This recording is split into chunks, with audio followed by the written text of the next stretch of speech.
Retribution. Retribution.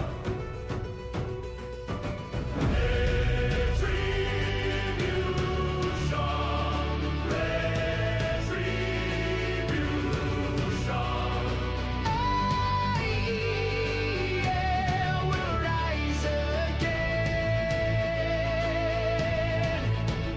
from the ashes, forged in flame, glory carved into our name.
Retribution. Retribution.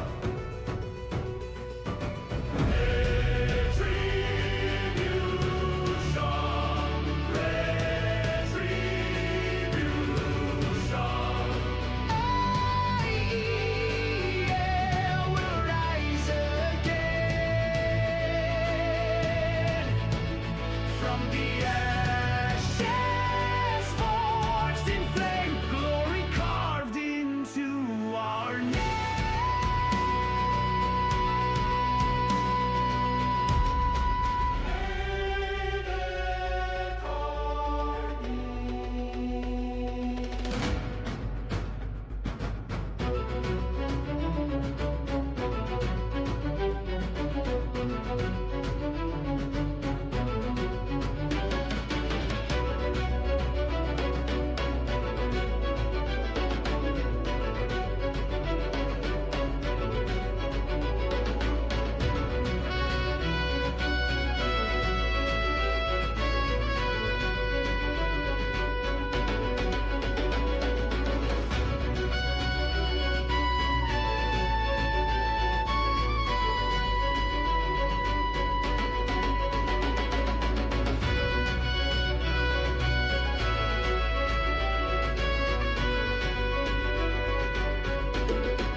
is up, guys? Welcome to AEL, the grand final.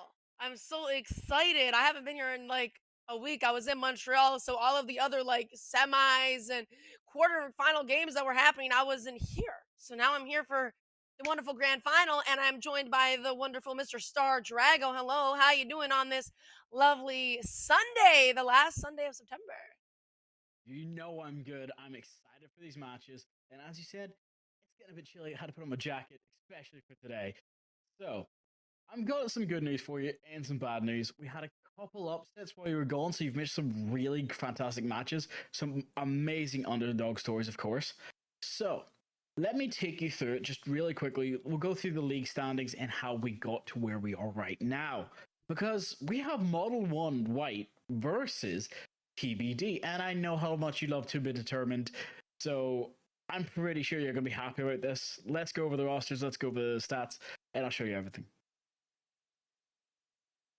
So, to show us right off the head to head, and I've got to say, the fact that Team Sesh and TEMPR were the ones that were supposed to be here, but they both lost out to the 7th and 6th place teams. It goes to show that, hey, it's never over in Siege until Gridlock starts singing, and at this point, she started singing early, going through the wildcard matches, going through the quarterfinals.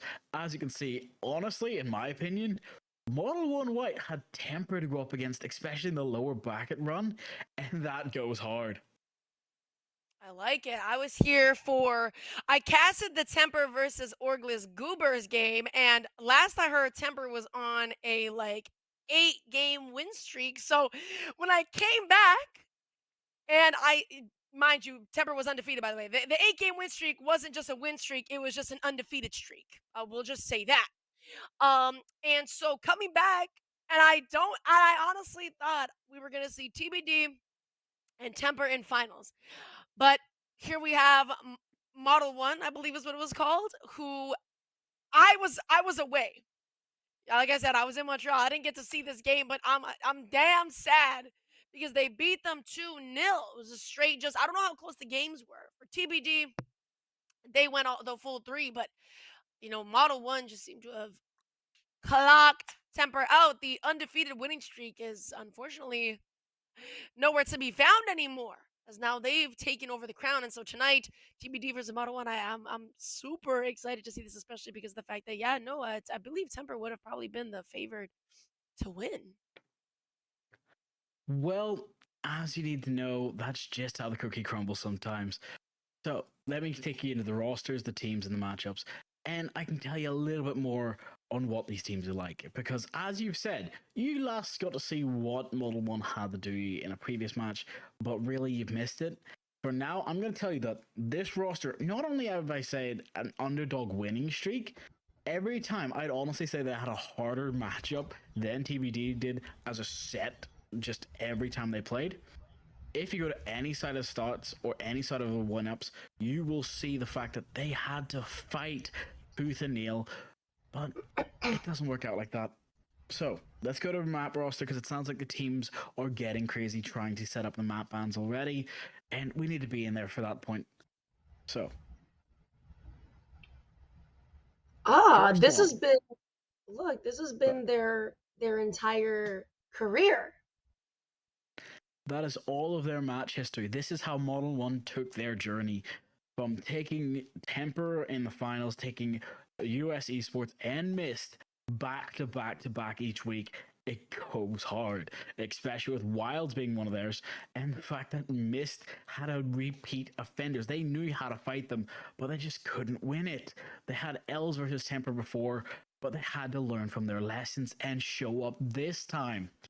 So, for a team that had quite a lot of forfeits or unlucky timings, if they had played like they did the whole season, I honestly think we could have been expecting a lot more for them. Yeah, actually, this is interesting. They've got 3 forfeit losses. And hey, they made it to finals, so like you said, the game ain't done until the game is really done. So at the very least, now they've, shown themselves that they're here and they're gonna be playing in finals. We'll take a look at who is the man to watch this final game. Newt Mod. That's a funny name. That's not Mod D, right? Oh no, that's Model 1. No, That's that's their Model 1. yeah. That's Model 1 Okay. White's roster. Don't worry. Uh, So Newt is their player of, well, as you say, man of the match, the person who has to be watched. Not only are they a heavy fragger, but they've always got the survivability on their standpoint. It's one of the best things you can see from a player is the fact that, yeah, their KPR is just 1, meaning that it's never bad, but it's always fantastic. They're holding their own, they're surviving for their team. But as the side of TBD, as you like to see, it goes a wee bit differently. It's a different story. Taking a look to their most played map seems to be Nighthaven. I wonder if we're going to see that tonight. As it is a BO5, I'm going to assume so. And their operators, their team bans, I feel like these are pretty standard when it comes to the types of operators that we'll typically see get banned for most of the defense and the offense. The survivability is 33, maybe could be higher. But we'll see the impact. I feel like the one thing that I definitely notice is the fact that a lot of players do end up playing a little bit differently um, during certain games. The statistic doesn't tell the full story. So we'll see really truly how they play tonight. But before we move over to TBD, we're going to take a look at the rest of the players on Model 1. We have Resolver, Reckless, Newt, Chase, Scooter. We already saw Newt. I actually don't believe that I've seen this team play at all this entire season. So I'm actually very interested, only because of the fact that this is going to be my first impression of them, and hopefully seeing them in this final game after they've torn down TEMPR's win streak, their undefeated streak. We'll see really what they bring to the table tonight. Well, you're able to see what they rise to the occasion, but as you can see, the to be determined roster has always shown up when it mattered most. The fact that their matches versus General, Left for Pocket Dog, during the times even versus Skyline GG, they weren't always in the best foot forward, but it looks like every time they lost, they took something from it and learned how to win. They learned how to take up against their biggest rivals of Reno, of Skyline GG, and Team Notorious, and then just had to say, you know what? We lost to you, and it was a very close match, but we're going to take it now. No forfeits, no nothing. We make sure this match plays out and take it.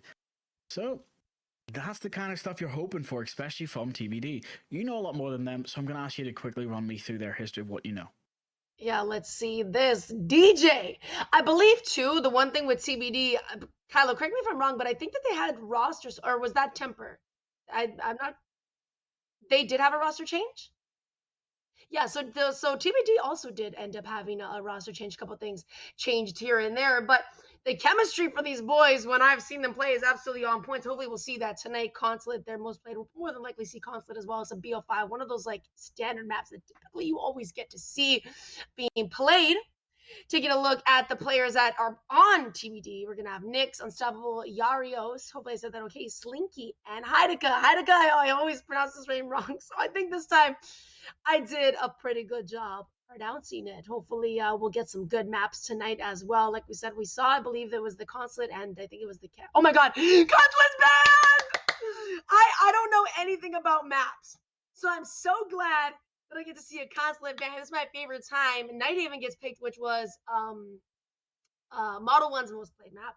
And then Consulate out of the picture. I like that. We got Lair. I absolutely love the Lair pick.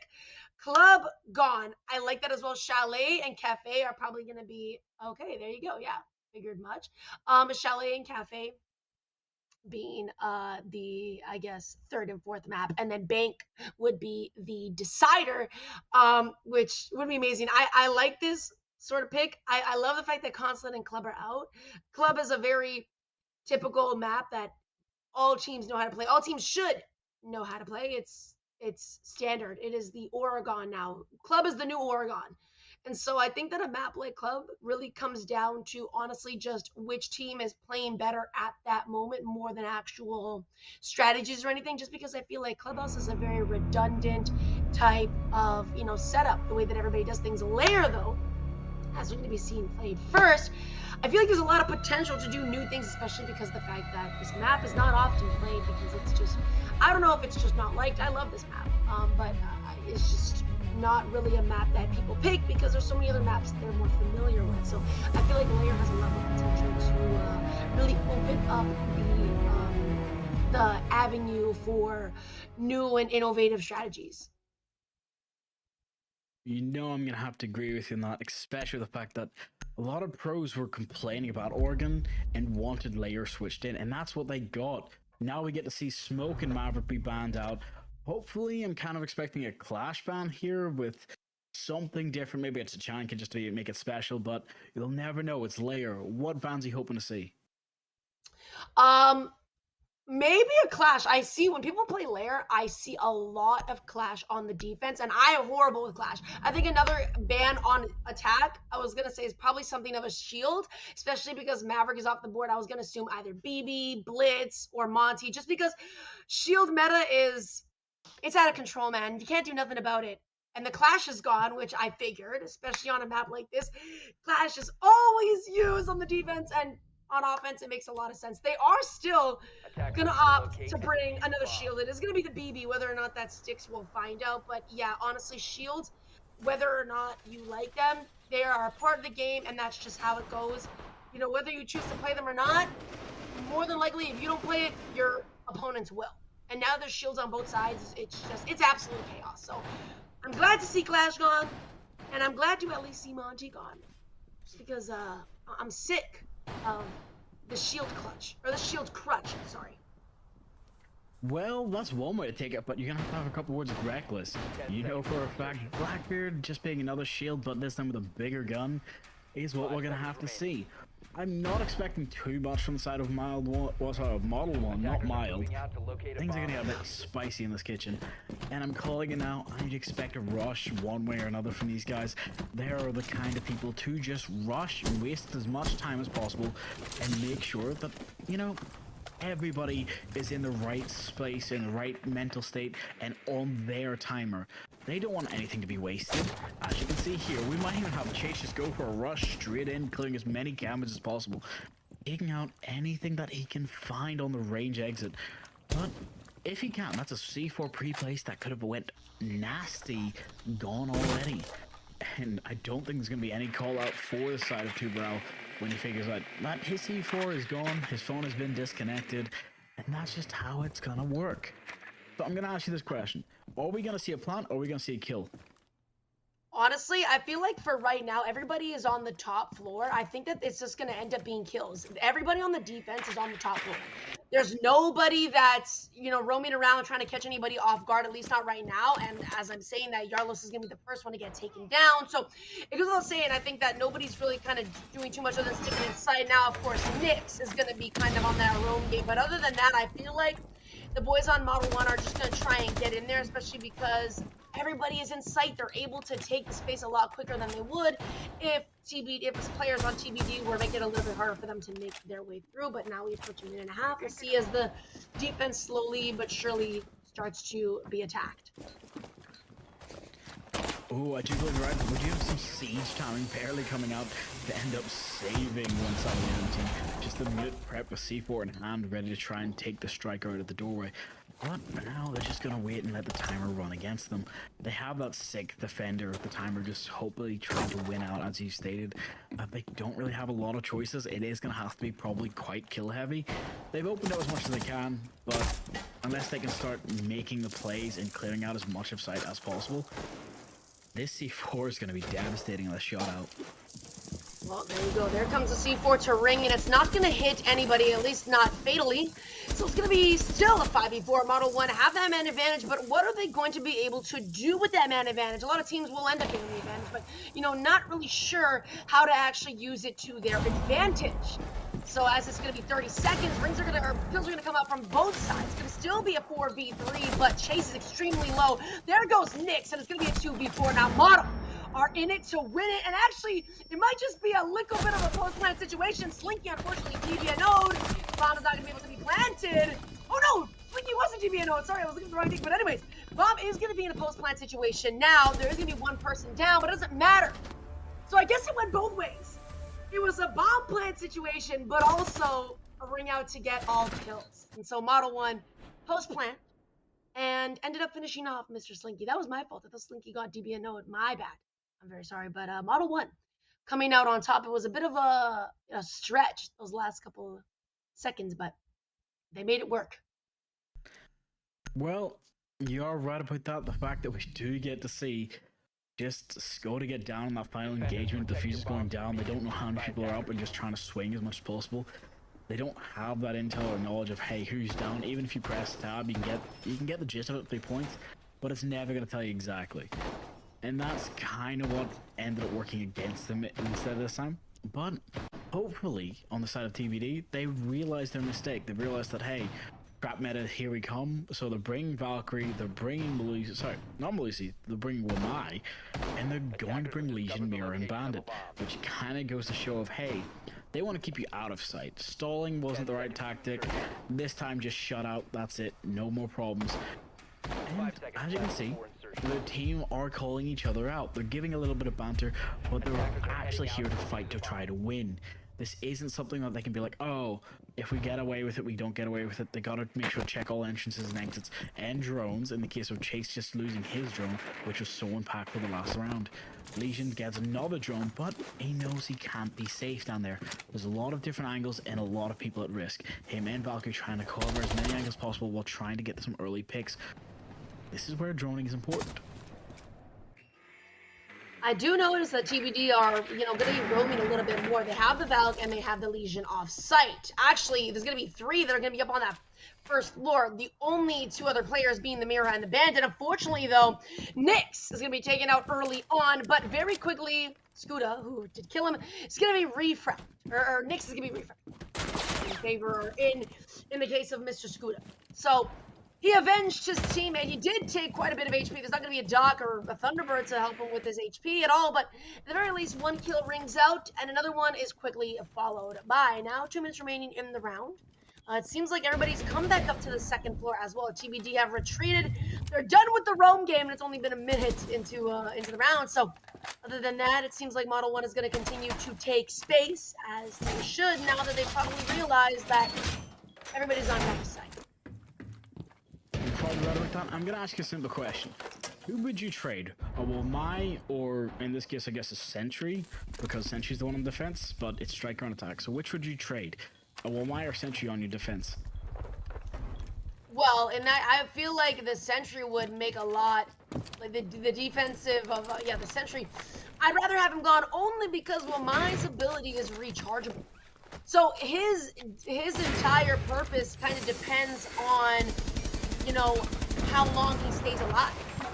So, now that he's dead, his ability basically has no use at all. He's kind of just a man with a gun who got taken out early. And so essentially, unless the Sentry had a C4 that he didn't get to use, then I feel like the better trade would be to get the Wamai. So in that case, Model 1 probably come out with the upper hand just slightly in this case. I do agree with that, but they might actually just lose their Valkyrie, as we're about to see. Valkyrie is now stuck and unable to rotate. If anyone flanking from the first floor could get it, it could be a massive pick. Well, we're never going to know until it's too late. For now, they're trying to push this top floor and go for that plant spot like they did in the previous round. You can see it's a 4v4, it's an even split, and the Valkyrie's actually still safe and sound. He might be able to go for a C4, but Slinky actually gets the kill and Resolve, taking him out early. That's a huge pick. That is losing your Twitch, who was trying to be the plant denial. For now, the doors have to be covered. Legion pushed in, but he gets taken out. The C4 rings out and actually does take out the Blackbeard. Diffuser is down and is not safe to go for the plant. Dynamite can't get it down. He just does not have the time. Oh, beautifully done. You know what I noticed about Model 1? I'm gonna just call him Mod 1. Maybe Mod 1 might be easier, but Model 1, maybe it's just these first 2 rounds. Like I said, this is my first impression of them, but it seems like they take a lot of time to get in, not necessarily get in the building, but really start to get the execute, I think is the better way to say it. Both of these rounds they've gone on quite long, and I mean, like, that's not to say that every single round is going to be, very quick and go by very fast, but at the very least, like, it's not like, the walls are crumbling down slowly but surely. It seems like they're really starting to make their push and their entry through the last 20, 30 seconds of the match.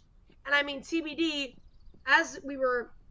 when I was casting them for their, I believe it was the quarterfinal game, one thing that I had to note about them that I gave them a lot of credit for was their adaptability to who they're playing against. They're very good at being able to adapt to what their opponent throws at them. And I think that if Model 1 are going to continue to push very late and TBD kind of get an understanding for that, I feel like they are going to adapt and be able to overcome them quite fast. I don't think I can argue with it because I feel like you're right. They were very quick on their roam executes and changing and clearing as much as possible. But as you can see now, they're not even questioning it. They're just looking for any intel or utility to destroy to even make sure that they can make up that clear, get safely into the building, clear out those Aruni gates, and hopefully go for the plant here because Blackbeard's got the diffuser, just push straight in with his teammates.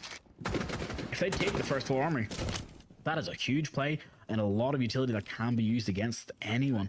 The fact that Tachanka is here trying to hold the armory staircase also goes massive because if he can get away with any sort of late rotate, he could do a good line of work. But as you can see, if you're not checking the hatch or you're giving your body away, Nightmare gets taken out by Chase.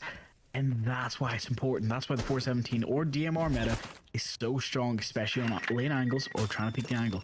But, ooh, as you can see, he's just using his gadget to breach holes in the wall, but that is high risk, high reward. I do not recommend doing that. Just bring a breach charge. But, That's scary. here we go. No, that really scared me. And I feel like Nix has been first pick all 3 rounds. I'm not sure really what Nix is doing. But anyways, Skuda is going to find another pick onto the side of TBD. And it just seems like the walls are crumbling down slowly but surely. Haida Kapoopel, Haida Peel is going to also get taken down. And so it's a 3-man advantage for boys on Model 1. An amazing turn of events right now. It's still a minute 15 remaining, and they've got a big advantage. Now turning into a 2-man lead, make it a 3-man lead yet again. Skuda is the big boss in this round. I believe that was either a 3 or a 4 piece. So give it up to the man, the myth, the legend, Mr. Skuda, for cleaning out the competition. Did somebody just put 6-7 in the Yes. Alright, let me explain this too. That is supposed to be a salute.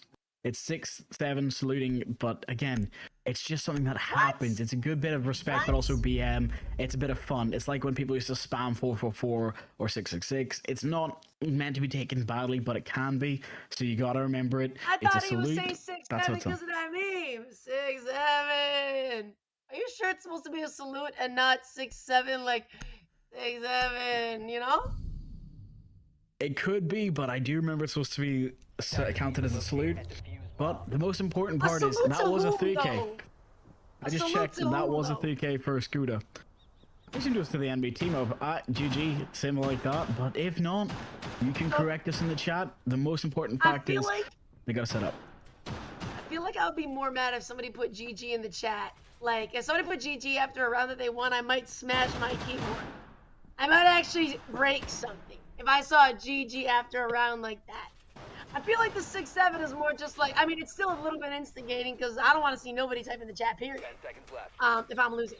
But the 6-7, I think it's supposed to be that 6-7 meme. I already know. If it's a salute, then a salute to you, brother. If it's a 6-7, then I was leaning more to the meme. But anyways, it doesn't matter.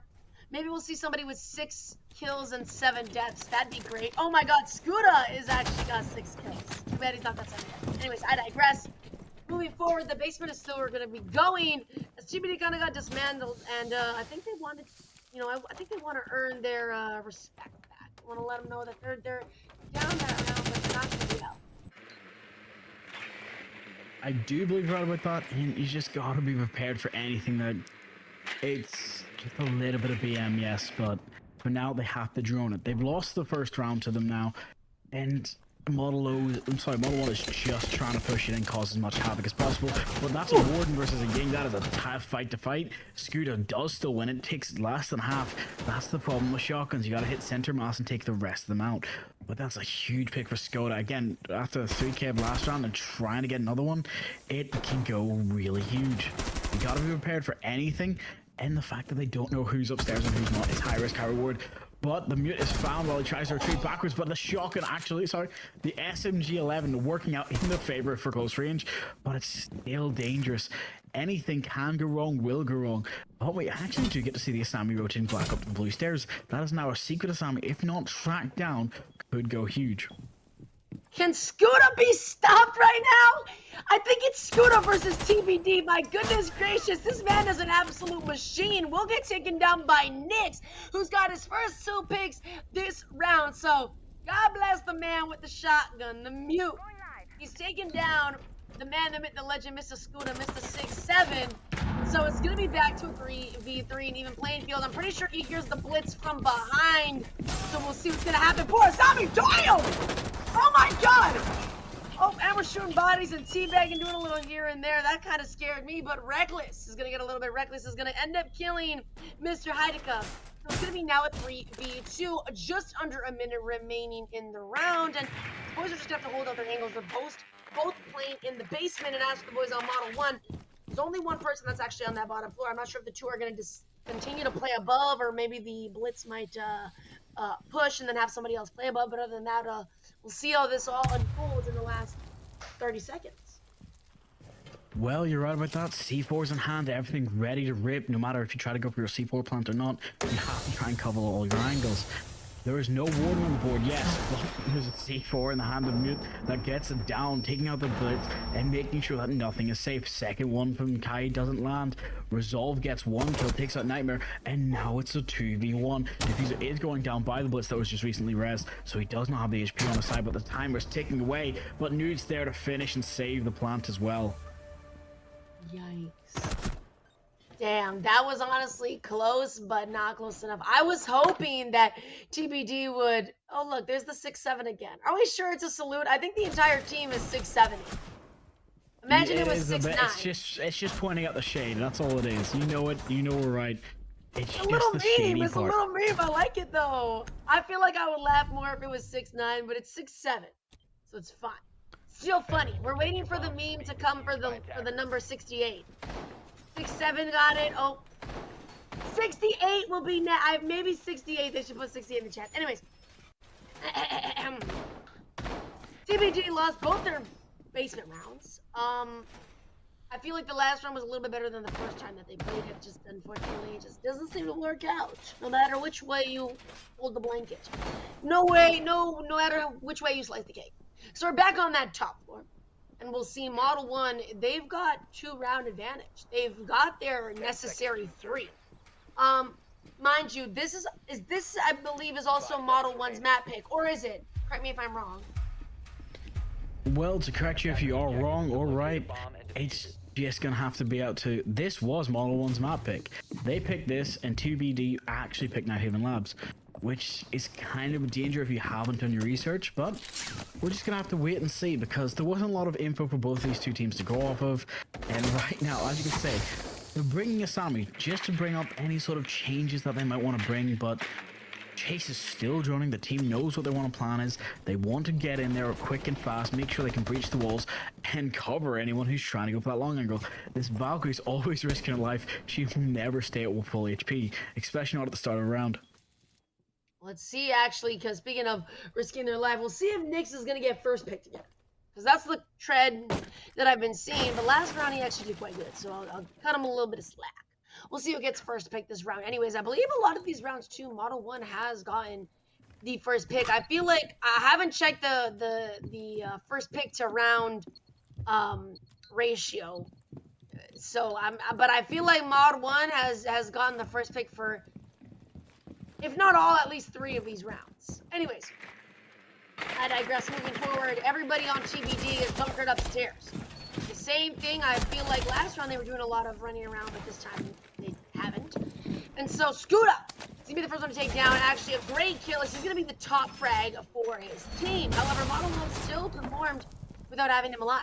A minute and a half remaining. TBD with that man advantage. We'll see how long that man advantage lasts. Well, I do believe you're right about that, and the fact that Deimos was taken out before he could use any of his scanners. He didn't have it for most of it, so I feel like they just brought him as Phantom Pressure, which is great as a gun, but he had no callouts, no information, and the Asami is already ripping up sight. They don't have many high caliber weapons to try and destroy those Kiba barriers, so a 4-5 start with a minute left, this isn't looking good for Model 1, and I'm sure with that Frost rotate, if she's not caught out, it could go huge. But again, you've got 3 in sight, 3 people pushing it, and 1 holding the breathing staircase. This isn't looking good for Model 1, especially with those Goyo fires to make as much time waste as possible. They have to try and go for the breach, but you don't know which one they're trying for, but that's a huge pick. You gotta love it when IQ gets her man. She takes out, a Nightmare, and that's, as you said, Nick's off the board. Very early, 25 seconds, they have to go for the push. Frost gets down by Resolve, who's already flanking and watching the staircase. Now it's all going to come down to the smoke. Blitz is trying to go for the plant, but there is cover with the long angle from the window. Now they don't have to watch anyone trying to rotate through Mesame. Here's the problem now. The callouts are going to be there, and if Goyo can't make the win, it's going to be Newt taking out Hydra as well. There's your play. You've got the 1v4. You don't have time. You got 30 seconds. You know there's a player below watching, and you know there's players in the hallway. You can't just swing everything as you can. No ACOG left, but he does get chased before he goes down. Blitz flashing and going for the run. Tries to go for the drop shot, but gets flanked from behind by the IQ. You know what? I like you, Mod 1. I like you. Mod 1, they've done a great job. And when I was saying prior, is it Mod 1 versus TBD, or is it, Scuda versus TBD? Both of the boys, or not both the boys, all of the boys on Mod 1 who don't have any cams, really, guys, come on, bruh. Anyways, I digress. Both times the Scuda's died quite early on into the round. He's made great plays for his team, but you can definitely tell that his team can function completely amazing by themselves. They ended up getting first picked and had that man disadvantage for a good portion of the round, but as the round continued on, they ended up evening out that advantage or that disadvantage and turning it into an advantage. There doesn't seem to be one star player on Mod 1. It seems like everybody is able to pick up where their teammate might have left off. And you know what? I say this all the time. Sorry, I'm rambling a little bit. I say this all the time. But a team that picks a map, you have to know, you pick a map knowing that, or under the impression that you are better at playing this map than your enemy, both defensively and offensively. Defense, you will always have an easier time because you're defending. I feel like defense will always have a slight advantage no matter what, no matter how you, like I said. I like Mod 1. They're great at attacking, and TBD, they hold out, but stuff crumbles, and that's just how it is. I think that Mod 1 are able to play off of each other so much better. And Mod 1 are really a team that is showing me that they pick a map that they know how to play. You don't pick a map, play really bad on offense, and then unfortunately lose a defensive round, and now you're gone. You're playing amazing offense, and I like that, because if you got the nerve to pick a map, you're picking that map under the impression that you are better than your enemy at not just defense, but at offense as well. I can see that. I can understand that. They picked them up, but they know their opponent's good too, and they want to bring them to it. Kind of working really well in Model 1's favor and not so well in TBD's. Yes, they have the defensive start because they got to pick which side they wanted to go for, but it's not working great in their favor. Thermite, you're slightly not tall enough to actually get this to go detonate, but if how'd you know that on grid? What do you mean? Have you never played this game anymore? Come on, you should know. I don't do hard Nobody bridge, at I'm gonna be standing honest. height can try and do that. Well, it's all about supporting your teammates. And for now, you gotta understand, the Jank is gonna be there as the biggest menace. If not, it's gonna have to be Blitz rushing his teammate, and that EMP grenade tries to get it and breaches the wall. That's a huge play and a huge start, especially with 2 minutes left. What's aware that somebody's hiding around this corner? If he wasn't before, he most definitely is now. Now being flashed, his teammates coming down to try and help him, and there you go. That's the double trouble that I like to see. Reckless, plain and reckless, and will get caught with his pants down. Who's going to be punished for that? 4v5 now is about a minute and a half remaining in the round. TBD have a man advantage, but are they going to be able to maintain it like they did in the previous round? Did they won, or are they going to unfortunately fall flat like they did last round after getting done? Well, I do believe you're right, and we're going to see it. But the Shanka actually gets out of the way of the nade, and the fire's going to have to disperse. They don't have a lot of time left. A minute, 4 people still up on the side of the attack, 5 on the side of the defense, and they're just going to have to push their way in. It's not looking great for them, but Skoda just pushes through the fire and the flames and gets the kill. Newt gets his own as well, making him unstoppable. They're just doing the work. A 3v4 now with less than a minute left is doable. They don't have a lot of time to waste. They understand that they have to go for the push and have to go for the play. That door is clear. Site B is technically clear, yes, but they know anyone from Site A has a line of sight, or anyone in the back hallway. If Chase can flank round to this window, he could make the play that could save the round if they try to rush for the plant now. It's going to be the last 25 seconds, of course, on par with how Mod 1 usually ends up finishing off their rounds. TBD does have that managed advantage, so they're going to be able to get a little pick and try and even it out. And there you go, Scooter to get DP a node, and he's actually going to get finished off. That was very cheeky. His teammate tried to come to the rescue. Unfortunately, is not going to be the case. Post-plant situation potentially could be happening. C4 is going to hit, but it's not going to hit the planter. So now it's post-plant. We got 45 seconds remaining on the clock. Making it 2v2 now as Mod 1 is going to find themselves another one, but the instant refrag right after. So we chase, left in a 1v2. At the very least, he's able to take down one, and unfortunately, Siggy's going to have to get out that bomb defusal, and unfortunate Chase didn't hit the shot that he really needed, but I think TBD needed this round more than the boys on Mod 1. So I'll give it to them. It was very close. Slinky just turning around 180 just in time, or doing a 45-degree just in time. It's a 4-2 split, but you know what? If you're Mod and you're on defense now on your map pick, it's looking pretty good for you. I've got to say, those players in Mod are just relaxed, no cameras needed, just being wholesome for now. But as you can see, the pressure is landing on, starting off with TBD.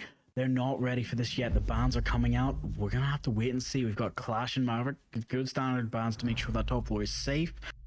But for the side of the now, as we flip over, it's going to have to become even more important. Now, one way or another, it's time for them to use the gun. It's time for them where Model can be reckless. Because I'd say Layer's a bit more of a defensive favorite map. What would you say? Just personally. I think so. I feel like every map is a little bit more defender sided. Obviously there's some maps that are just way more defender sided. But I think that Layer, especially for, I feel like the amount of corners that you can really be tucked in on Layer, I think that if you really play this map like a rat, it will absolutely work out in your favor. So I think that if you're a type of team that, you know, it finds it kind of easy to take advantage of, you know, little spots here and there, absolutely, I think you can really take advantage of attackers and really disassemble a team quickly on defense on a map like this. One thing I do also like to see is the Mira. What are your opinions on Mira? Because last time Mira wasn't banned, but she wasn't even played regardless. What are your thoughts on Mira on there? Mira was brought, but she wasn't impactful for the rounds that were necessary for her to be impactful, and that's the biggest heartbreak we've seen from TBD. But in the case of Model 1, I think they'll put her to a lot better use, because she has some really strong points, especially if you aren't being prepared to open double walls or anything like that, and you're just trying to hold A. If you're expecting an A-side push, she can go hard, but if you're not, just keeping that second one in pocket or having some sort of long angle play could be the best play for her. As for now, you can see that the attack is trying to set up nice and early. It looks like they will be going for an A-side push, trying to clear out as much of the operations room as possible while also clearing out the first floor. But again, Deimos not getting any operators tracked is going to be another problem of concern.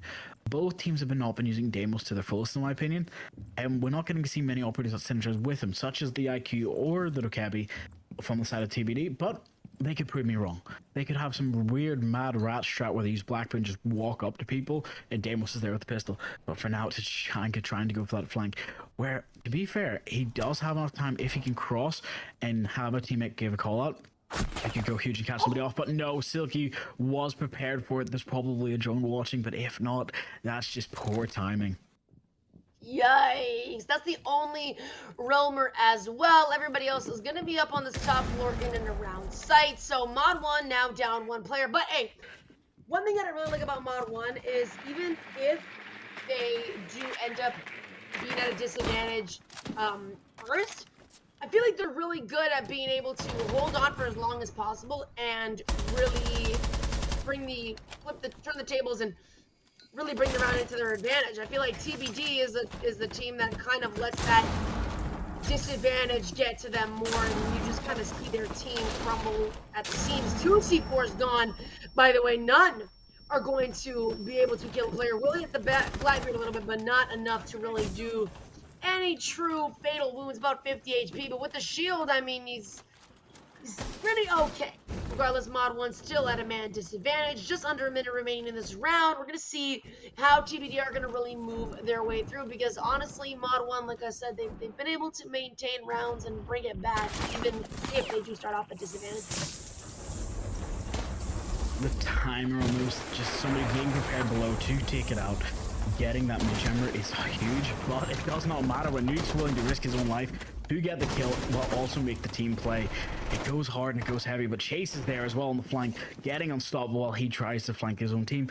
But now it's, well, Deimos does actually have 3 tracks, but that's not going to be enough when Scooter gets Yarless, and Silky's now being taken out as well. The MP7 doing work. Scooter stacking it with 11 kills already entering double numbers, but now being taken out by Hydra. But Nuke's there with a shotgun to finish it, what his friend started. I knew it! Mod 1. They will start out with a disadvantage, but it doesn't necessarily matter. Honestly, I thought that not that TBD is still not adaptable, but TBD is adaptable. Mod 1, oh, they're adaptable. They change a strategy, whether they have an advantage or a disadvantage, it doesn't matter, but they somehow change the strategy every single time to perfectly align with what they need to do to win the round. And so that top floor, they're going to take. It's going to be another medal, another beautiful jewel on their belt. And they're going to bring us to the basement this time, which TBD, unfortunately, I don't believe won a single basement round win. Oh, I'm not sure if I can agree with you on that, but it probably does sound right. I'm more kind of stuck on the fact that we're getting to see not only Chichanki in basement, but we're getting the new operator Denari. Yes, that Scorpion Evo is a fantastic gun, but there's a strat here I might take for myself. It looks like a complete knockout from this first floor if you try to push it without being able to get any of those gadgets. So yes, you can destroy them with jammers, just any sort of gadget you want, and it takes more time now to reset. But it can go really hard, especially if somebody tries to rush that without checking corners, or if just being caught off, because that first floor is the only place where that hatch is safe and easy to push. I'm gonna have to ask you, what do you think of the new operator? I'm gonna be so honest. I don't know what he does. I do not know what he does. I like if he's getting played, I literally don't understand what his ability is. I thought it was a lion on defense, but I wasn't like, really, what is he? Okay, let me give you a quick response, because right now, before the attack starts, quickly for everyone at home and for you, Resolve is playing the new operator Denari. He has a tiny kind of like Legion landmine maze sort of thing, where he throws it sticks to walls, and then it creates a laser beam like a trap. The idea is that's going to stun you for 20 seconds when you cross it, and also deal a little bit of damage. I can't tell you the exact number because I think it's been changed. I believe it's 15 per line it has. But that can go really hard and take out a lot of health early. But as you can see with the Ram, she doesn't care. It's going to push through regardless. They're trying to clear it as much of this first floor as possible. But they haven't droned a lot. Resolve getting the first pick, taking out Hydra. That's Ram now off the table. This is where the problem comes out. If Mute's able to get back to site, that can go really huge. It looks like they are prepared for any sort of rotate back or any sort of traps. But now, Mute's going to sit in medical, waste as much time as possible, and so is Denari. They're just going to stay there and relax. Mute taking a little bit of health, but Chase getting a kill on Slinky. Chase getting a second one, a trade with Unstoppable again. These two are back and forth time and again. But now it's up to Nightmare, who's in Toxic, trying to find this man hiding behind this cam, but he can't find it. Can't land his shots to get Newt out of lab, and for now it's gonna have to be up to Yasuo upstairs to clear out all 3 players above. If Newt could be taken down, it's not safe. You gotta remember the angles from above, but Nightmare does get the kill, leaving it as a 5-2, yes, but it's winnable. Now they can go for the plant, but the person is above. Resolve still waiting through the floor, using those ram holes because holes work both ways. Scooter gets the final kill of the round. A beautiful hatch drop. Woo! Mod 1 coming to play the game. Looks like the rounds are not going to be 6-7. That would actually be really funny as well. But Mod want to put themselves at a match point now. TBD falling a little bit flat. And, I mean, it is Mod 1's map pick, but they did a great job of doing that. TBD not really able to hold on to anything that Mod D is throwing at them. They're not able to catch it. They're letting it fall. So Mod D won both of their defensive rounds. They're opting now, of course, as they are forced to that tertiary site here on this main floor. We'll see how this bodes for them. We haven't even gotten to the third ban. Mod 1 might close this out before we hit ban number 3, which honestly, that's a little bit funny.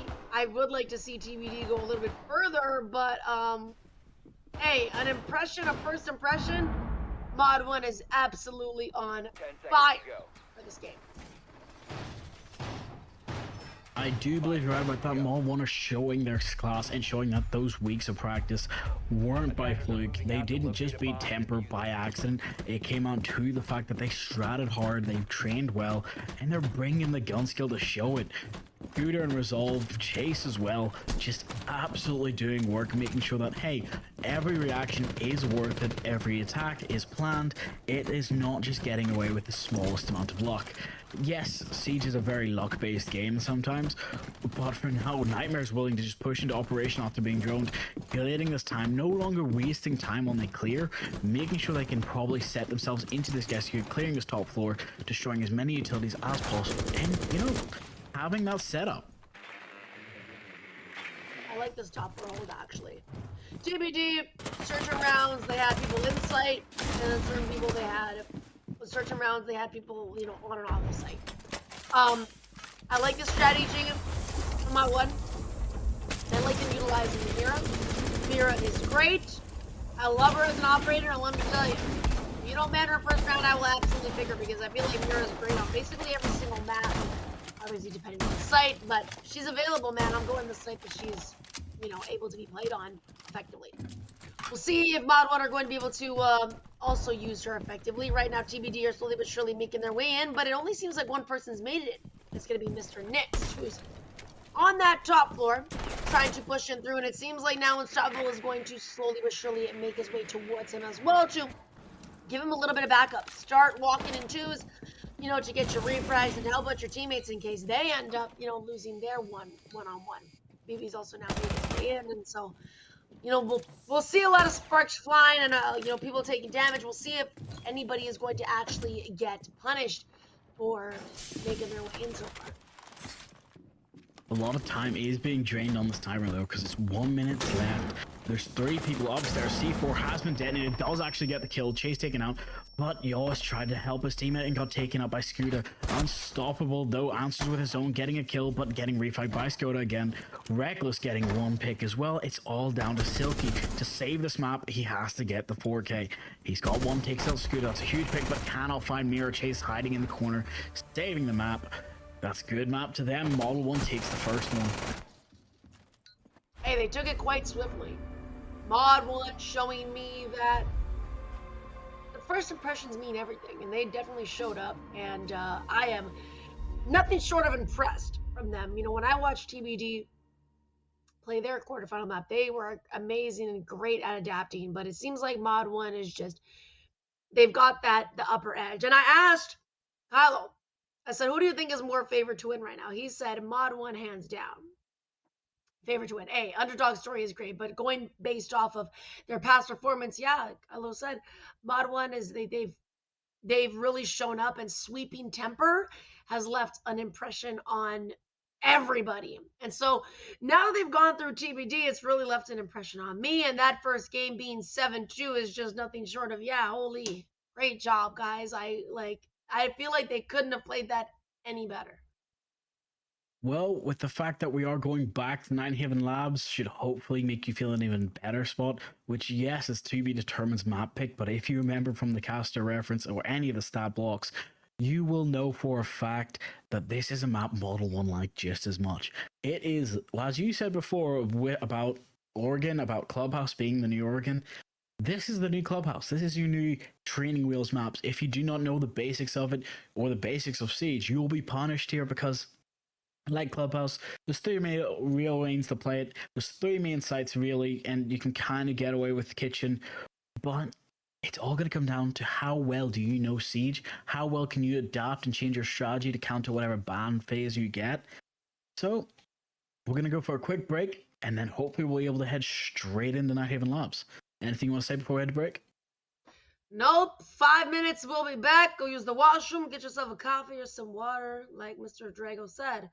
We will be right back for map 2 on Night Haven of the Grand Final. See y'all. Welcome to Independent Trading University at ITU. We're more than just an education platform. We're a community built to help you succeed. Trading can feel like a solo journey, but with ITU, you're never alone. Our team is here to support, guide, and push you toward mastery. Technical analysis support, so you can read the charts with precision. Fundamental support, so you understand market-moving news and economics. Psychology support, so you can develop the mindset of a successful trader. We provide the tools you need to thrive: weekly live education, 24/7 community support, and real-time trading setups from experienced coaches. Wherever you are, access the education and mentorship that will transform your trading. Join ITU today and trade with confidence.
Welcome back, everyone. So we had a cracker first game on Layer, and now we're going Nighthaven Labs. Bianca, thank you for being back with me. And as my notes are going to be scribbled over the page, we're going to have to turn the page and hopefully get the next book to start. Are you ready for this match? Yes, we're going to be here on Night Haven Labs, which is going to be TBD's map pick. So assume or expect to see Model 1 defending first. Last map was Model 1's map pick, which was on Layer, which they went quite swiftly, 7-2. So Night Haven, we're going to see how well the boys on TBD play this now. It is their map pick. And hopefully it'll be a little bit of a longer game, a little bit closer than last map. Because if you guys didn't watch last map, I'm not going to lie, you didn't miss too much. You watched TBD be a punching bag for Model 1. And so hopefully this time they'll give them a little bit more of the TBD that I remember. That adaptable and, very strong, coordinated team. It was only one map, though. So I'm giving TBD the benefit of the doubt. I'm expecting them to do great as they are great players. We're going to be seeing the bans come off the board right now, the Maverick and the Tubin. That'll make a lot of sense. Maybe a Kaid also getting taken off on the defense, I would only assume. And maybe something like a Monty on defense. Maybe even a Mira. Thermite and Clash. I was wrong both ways. I'm just kind of more shocked on the Thermite and Maverick ban. Normally it's one or the other, and then you get one of the other ones, such as Ace or Habana, but not this time. Maverick and Two-Brow, but also losing Thermite and Clash. That actually kind of hurts if you are trying to breach, but again, everything's still able to be opened, but we're also going to the first floor instead of going basement or top floor. If they're not prepared for this, this can go quite hard, but I do think they were just located by the drones. Oh, if that could have been the world's best kept secret, but now it's the world's worst kept secret. That 6th pick for the defenders is going to work out really badly. Well, it's going to work out better in the attacker's favor, and it's going to shut down the defense very quickly. This is awesome. I hope that they win this. These guys seem to know their ish. They know it.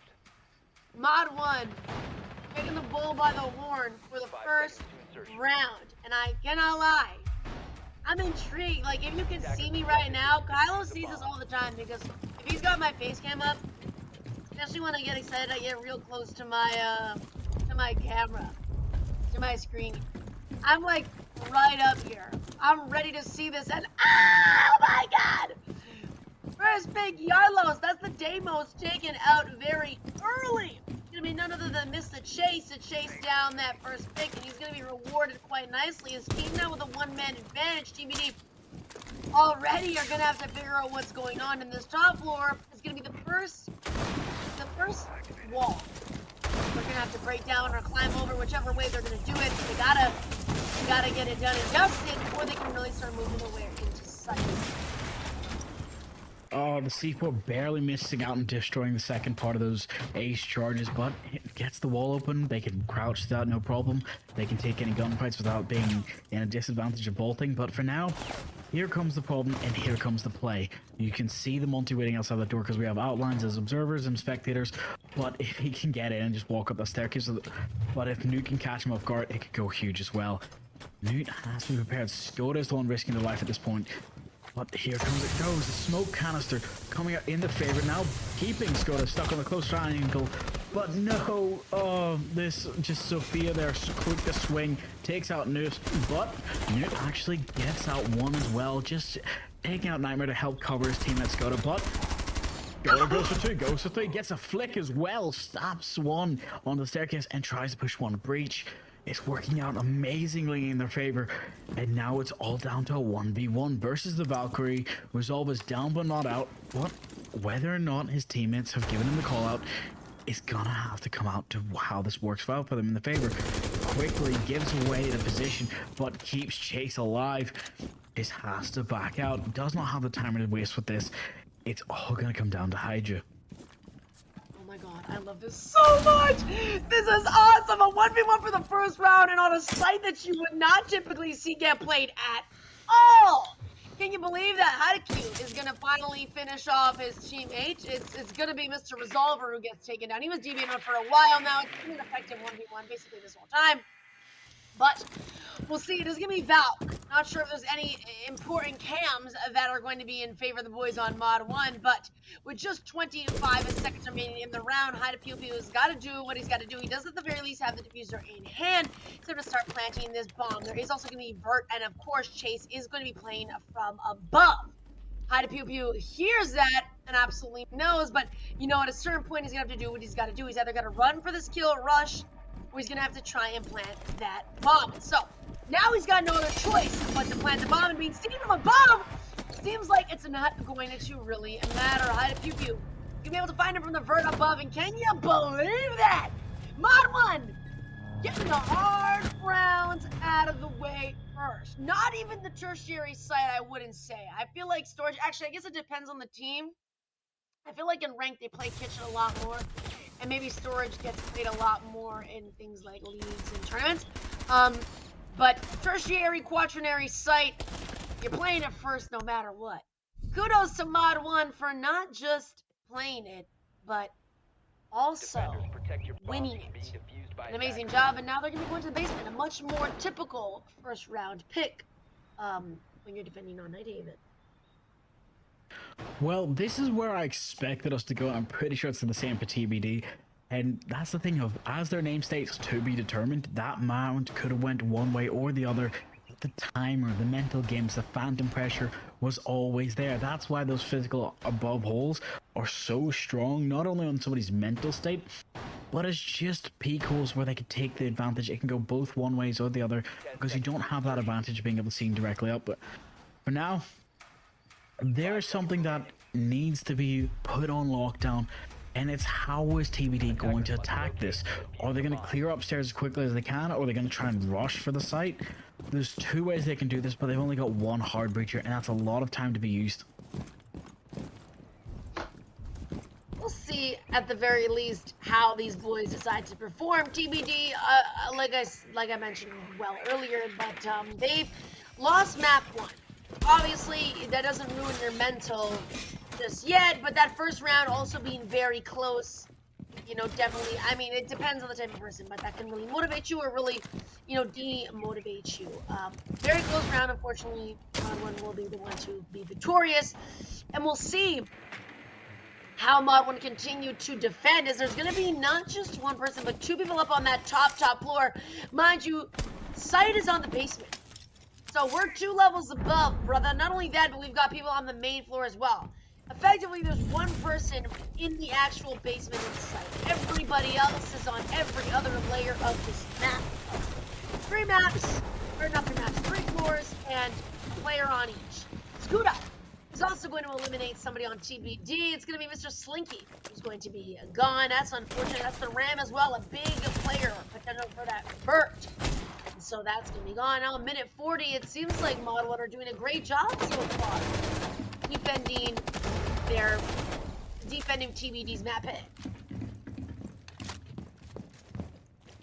The fact that they have to decide how they want to play this at the last point of it, also deciding if they can win this, is going to be hard. As you can see, that secondary pistol's coming in, working, pushing the attackers away and forcing them out of positions, but unstoppable, landing the shots on resolve, taking them out early. That's also now gone. That's a lot of intel going. But again, you still only have one person in sight, and that's Smoke. If he can survive the last 30 seconds, he can go wild, just dropping smoke canister at every entrance and keeping the attackers out of places, stopping any post plants. The drone has come out to give away his position, but now the defenders are back on site. The site is basement. If they don't know about that, that's a lot of time to waste. In 45 seconds, it's not what you want to start with. Hey, also take a look at TBD's HP. As little as a fart could knock out Unstoppable. He smells something a little bit too funky, and he's going to get DBNO'd. So he's got to be very careful. The boys on TBD do have that bomb in hand. We'll see if they're going to be able to use it, or if Mod 1 are just going to take him down using... Oh my god, the fart actually took down Unstoppable. You're kidding. Well, there goes the fart, and it seems like Haida Pew Pew is going to smell the poo-poo of the farts. Get a little bit of HP taken out and finish off by that SMG-11. An amazing defensive round, and TBD opting early for that timeout. Honestly, yeah. I think that they need it. Those first 2 rounds, the first round already was one thing, but this round was close, but still so far. I think that at the very least, both of these rounds haven't been like a fast sweep. These rounds have been going on for as long as the timer really can hold them. So the score is saying 2-0. TBD have put up a great fight. They just got to regroup and utilize their teammates properly, be able to formulate strategies to be able to overcome points during the game where they've fallen a little bit flat and are unsure of what to do. Well, to figure out what they need to do, it's time to wake up, warm up, just shake off the last map and remember that, hey, they almost had that first round. It was just coming out to getting that diffuser down in a safer spot and being prepared for any positions where you could have thought ahead. Again, everything's perfective, everything is 2020. It doesn't matter who you are, you just got to get it out of your head. But now, just right now, they got to remember there's Frost, there's other trap operators, there's other ways of winning this that Model 1 could always bring. Be anticipating, keeping your head on a swivel, make sure to get all of that intel, which has been TBD's honestly biggest problem. Yes, they're saving the drone economy, which is fantastic, but they're not able to actually capitalize on any of the intel they have, not capitalize on any of the plays they're making, and they're not just executing, and that's what's become their biggest problem. I'm kind of hoping they can get away with this, because this round, TBD needs to get their head in the game. I mean, I hope so too. It's essentially, if they lose this map, not saying that it's over because it's really not, but Mod 1 I don't feel like are a team that's going to drop off anytime soon. They've been playing great, and I think that they will continue to play great no matter what. So if TBD do end up losing this map, I think that Mod 1 are just going to end up pushing it through and doing a full 3-0 kind of game. We'll see how TBD continue to perform. Like I said, they're great at adapting. I just hope that they can really pick back up from what I saw last of them. Regardless, Mod 1, they're still doing great. These first map, they've been great, and now this map, they're great. So we'll see them hopefully continue if you're a Mod 1 fan. Hopefully continue to, bring the energy and the passion that they've brought, the skill and the coordination. However, it seems like a bit of tension is going to be up on this top floor. Not first floor. Top floor is even 3 players. Chase, Solver, and Reckless, all upstairs, hoping to defend and waste a little bit of time for the attackers, as they've already wasted about a minute. Well, you're right about that, and the fact that they don't have a lot of time to try and draw out any of these defenders who are on this first floor as well as the ones on the top floor. Just to even try and push site, but Reckless does get the kill on Slinky, taking him out. That's a huge pick, losing any of your top floor control, as well as somebody who's supposed to be a main factor of like floor denial. And right now, if they don't drone out or find out quickly, this Lucian hiding in Model, his feet can get anyone. He almost get Nightmare, but does not land enough shots. For now, there's 2 people stuck upstairs in electrical and connector, trying to clear out the kitchen from a range, but not having the time to do it. The TBD is now stuck in a position where they can't be playing aggressive, but there's default cameras still up, there's impacts that can be throwing out. They don't know what's their friend and what's their foe right now. Here's the thing, there's still a C4 in the pocket of Reckless, and I'm calling it now, those shotguns as well are going to be more than enough to clear out this first floor. Frost mats as well if they don't check corners. Hopefully the call-outs are there for their team. But now, this Frost is hiding below. If she can catch out Nightmare or Yanked, it could go huge, but Jarls does get it with Nightmare's help. But Castle is there to have it, but he's downed Nightmare. Nightmare is going to hopefully get the rest, but no, the teammates are there. There's 2 downs. It's just 1 player left. If he can get the res, it could go huge, but right now they have to push in, go close. But they're just going to have to let Skoda go for it. They might go for the down, actually, just to execute his own teammate. But here's Monty rushing the shield, sees the Jaeger behind it, and just baiting it out as much as he can to push people up and close. Teammate on the kitchen doors, hoping to be able to get the kill, but no. Newt's there with the pistol, finishes them both off. Cool. Beautiful 2 tops, and then finishes off Monty as well. Newt! I did not know you had that dog in you! Oh my goodness, it is barking like a real animal. My God, they went kitchen, correct? Yep, that was kitchen site. Yeah, they didn't even go top floor, which is pretty wow. That is how a real man defends his kitchen. Newt not letting a single trespasser in the kitchen. That is how you do it as a man. Get in the kitchen, and he didn't even need to get in the kitchen. He was working from outside. He was cooking it up, and with that pistol, cocked it and shot it. Oh my goodness gracious. On fire. It was very close. TBD made it very close, especially with that res. But damn, man. Newt, hey, he's not looking for no survivors. He's taking everybody out. Now we get the full map rotation because we saw Model 1 go that quaternary, tertiary site, the storage site. Then we saw them go basement, then we saw them go kitchen there, bringing us to that top floor. So we've now seen all 4 sites played on this map. And Mod 1 has won 3 out of 4. They're looking to secure their 4. They're on an absolute heater right now, a streak that cannot be broken. 5 seconds to insertion. Well, you're right about that. The streak that cannot be broken will not be broken if they can keep tempering it. They've already done it once. Model 1 have shown their ability time and again to make sure that they know how to do it, they know how to work. But as we can see, the drones are not just for show. They are being used by TBD, and that's going to be their best friend. For now, whether they get into the icky sticky of it, or whether Silky can slide his way in, he could catch somebody off guard, or Skoda could in pantry. The timing on that, hearing a Blackbeard cross above, and probably hearing the Mozzie. If not, Mozzie can go really hard here if he can just sneak away. Fuck, didn't know about the Mozzie. That's a one operator not being accounted for on the first floor, who he could flank at any point and get a huge pick. It is going to come down to whether or not they can drone out anyone. Yoder has been a menace in the past, and in the last 2 rounds we've all heard it and seen it. If that's what could happen, it could go hard. I would like to see a little, a little bit of tension. Now there's already been enough tension in this game, but the more, the better. And TBD is slowly but surely making their way through. However, I was gonna say almost nobody's made their way in, and the one person that actually truly has made their way in, or at least before the Unstoppable has, was gonna be Slinky.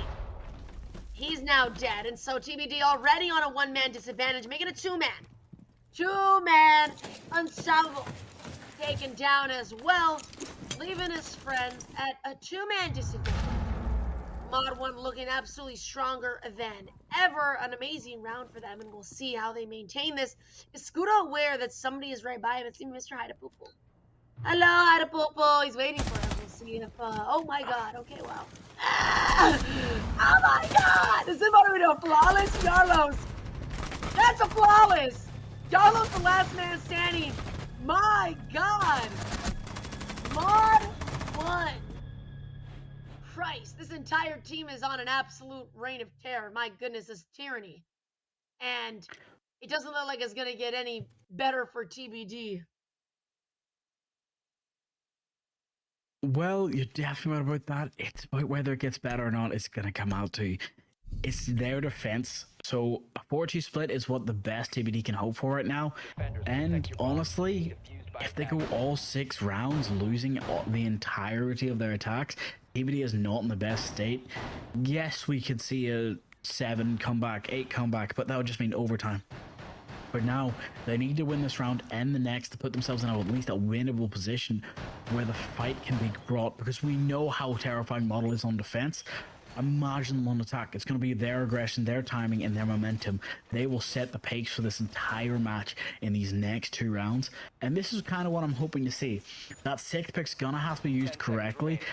I'm not so sure about bringing the Deimos, but if they are going to bring Deimos instead of Buck, hunt down those roamers, hunt down anyone, especially Resolve or Scooter, who's got that new pistol, and shut them down nice and early.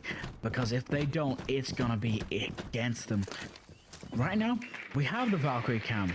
We have all of the intel that's being brought. This is probably the best time to be like, hey, we're joining out, we're clearing out as quickly as we can, we get in the building. What we set up, they have on 2 occasions now just wasted too much time trying to set up and trying to find a place. They know they're back downstairs if they've joined correctly, because if not, they're going to waste so much time on the top floor they're only going to find maybe 1 or 2 picks, which could obviously rotate back down to site if they haven't created any cutoff angles. And it does look like the team has figured out what their plan is. Go through the kitchen, try to clear it as much as possible, and then take the first floor and just defend for the second. Let's see, moving in slowly but surely. And it's going to be unstoppable. Is going to be Mr. Unstoppable. He wants to make his way fast, and my goodness, he did see that valve. Not only that, but the Pulse is very aware of where he's at. And that's unfortunate, Mod. Or not Mod, sorry, Resolver taking down Unstoppable. But there is going to be at the very least a pick coming out for both teams. So, Mod 1 gets one, but TBD is also going to get one under their belt. It is going to be a 1-for-1 trade. Mod 1, though, doing great so far this entire game. So TBD, not just have to, even out the score, but they've got to really give themselves an advantage that they can hold on to. We'll see as the round continues to be played out. They do not have the diffuser in hand, hoping they'll get it soon enough, and there it goes. See if they're going to be putting themselves in a situation where they're going to be able to plant. There is only 2 people actually on site. The rest are upstairs, either on the first or that top floor. We'll see how fast it's going to be for them to actually make their way through. Reckless already meeting his friends. And it's going to be left with the Scooter. The only one not in sight. We'll hopefully see what next could happen. Now there's about a minute remaining. We do get to see that new pistol being used, trying to make something work, but Scooter's actually going to be the one to get him. Takes out the pick, and that is Deimos taking off the board. Smoke still has counters in his hand, while Impact's raining down, taking out Reckless as well. But Pulse tries to go for the push there, gets taken out by Nut. Sorry, gets taken out by Silky. Now Nut is taking out Yarlis. It's down to just Slinky on his own, trying to go for kills. Does get hurt, gets another, takes out Reckless, tries to go for the flick, but cannot get Scooter. Scooter's hiding perfectly in the corner. The call out will be made that he is close. They know where each other are because they were fighting, but they can't give it away just yet. There's a lot of utility and a lot of time to wait. Here's the thing. That flashbang is close enough to deafen you, but not your opponent. And it does look like he's going to hear him. Silky hears Skoda, knows how close he is, and that's probably the best chance to bring up the Bearing 9 in that close gunfight. But if you waste too many bullets, you're not going to put yourself in a great position. They understand how they lost this round last time, weren't fast enough with it, tried to go for the plant, and they know they have to push for kill. They don't have the time to do it with shotgun in hand. Skoda wins it, tight and close, and has to shut them down. Oh man, TBD. TBD. Let's see, it's to be determined. Will this be a 6-0 split? Haven't seen a 6-0 split since Prime Sky. Honestly, I feel like I don't see 6-0 unless the 2 teams are like greatly like there's just a really massive skill gap, and I feel like TBD and Mod D, there might be a skill gap, but a big enough skill gap to be 6-0. I don't know about that. Regardless, back to the kitchen. Last time we saw here, okay, we saw Nude absolutely defend the kitchen with his life. A man who is a master at his craft, a master at being in the kitchen, him and his teammates. So we'll see if they're going to be master chefs one more time, as they're going to cook up a potential win for this last round before split. This might just be a perfect game, and this, if I was TBD, I would be a little bit nervous. I'm definitely nervous, especially as we do get to see that new operator Denari. As I said, it's kind of like a Legion Anari gadget. So, sorry, a Legion Amari gadget sort of idea, where it's just a thin line of beam coming across that could stop anything, such as small drones or people, with giving a little stun effect or destroying the gadget. It kind of works spectacularly well, especially on maps like this, where you can bring the Amari, you can bring the Aruni, or you can just put down the line of sight. And for now, they don't even care. They're bringing the double shield strat, trying to push these as quickly as possible. They see no fear in their eyes. They are worried. Yes, they're jittering. They're trying to get it up. They're working themselves up, but here comes the unstoppableness of it. This is what I mean by it can stop drones, it can create a second hole, but it can also just cut off entire lines of sight. But now, here comes the Kaid. Trying to fight this buck from below. Trying to fight the shots from below coming up. Not being able to get it. They cleared up as much as they can, but they cannot forget anything. Sight is kitchen. As you know, it's not one everyone likes to bring, but it's essential. You can hear the Inari gadget goes off because one player's already hit it once. They don't have a lot of time to waste. 2 minutes remaining in the round so far, and They've made it through the map. At the very least, everybody's made their way in, and it seems like everybody's a little bit jumbled around. I did see somebody in the basement, but that won't be for long. It wasn't trouble. He's made his way up, but he's got to be a little bit careful. He's got people surrounding him, and not only that, but the site is on the kitchen floor. He's basically moving right towards kitchen. It seems like essentially he's by himself as of right now. Nyx and Unstoppable Nyx and Slinky with each other, but Unstoppable seems to be moving alone and moving in silence. Blinky also getting tagged up, and a bit of an interaction is going to transpire here. Yarlos, by himself, isn't going to be able to be refragged and will be taken out. Unfortunately, it looks like a second flawless round. That won't be the case, actually. Spoke to Zune Resolver is going to be DB, note effectively a 3v2. And actually, make it a 1v2. No, a 1v3, my bad. Now somebody else has been taken out, and seems a little bit, it seems like there's potential to win this for High to Pew Pew. He does know that one is down and is going to get that finish off, but 45 seconds remaining in the round. He doesn't have a lot of HP compared to his teammates. However, a game where a headshot will completely decimate your opponent, he might not need that HP truly if he's able to hit his shots. No shield in that corner, no Newt to scare him away. However, he doesn't have the bomb. So he's either got to grab this bomb and get the kills, or he's just got to grab these kills and get going. There goes EMP, and Frost waiting to swing this out. Unfortunately, Chase will take him down, and so that is going to be 6-0 on the split. Mod 1 coming out absolutely victorious. A clean slate, and potentially an entirely clean map at 7-0. It could be flawless, but we're just going to have to wait and see. Because as you know, Siege is never over till Gridlock starts singing. They might have the worst attack of their whole career right now. But it's all going to come down to how this is played. Clash and Maverick being removed again because of how strong they are on this map. But I'm expecting the secondary balance to be a wee bit different. As you can see, TBD are trying to strap this out and think this through. They don't have the time to waste. They understand that they have to play well. They have to fight it out. It is the grand finals. It's a best of 5. So the next map, if they don't win this, could be their last. And they do not want that to go. This was their map pick. Cade and Ace being the standard 2 bans, just removing now. The fact that Ace has been taken off the board does leave a bit of worry and concern for TBD. But also gives them a bit of comfort. Because now we get to see that new operator being brought. We get Mute, Meyer, Smoke, and Bandit to start us off in what could be the final round of this match. If not, it's definitely the penultimate. Attackers need Yeah, to oh my locate god, and I feel defuse kind of bombs. bad. TBD, like we mentioned, have already lost their first map. They have no room for error. And it seems like this entire map has just been error. After error, after error, after error. Like I said, it's the best, man, and this TBD is not the TBD that I saw before. I want to see a little more pep in their step, a little more firepower. We're hoping, well, I'm hoping that at the very least they'll be able to come out with one round so that it's not truly going to be all in vain for these guys. As it just seems like that's the case right now, as it's 6-0 and 5 seconds left. 6-0 with not a lot of room for, you know, Attackers objective is to movement. defuse a bomb. We don't have a lot of margin for error. We have no margin for error.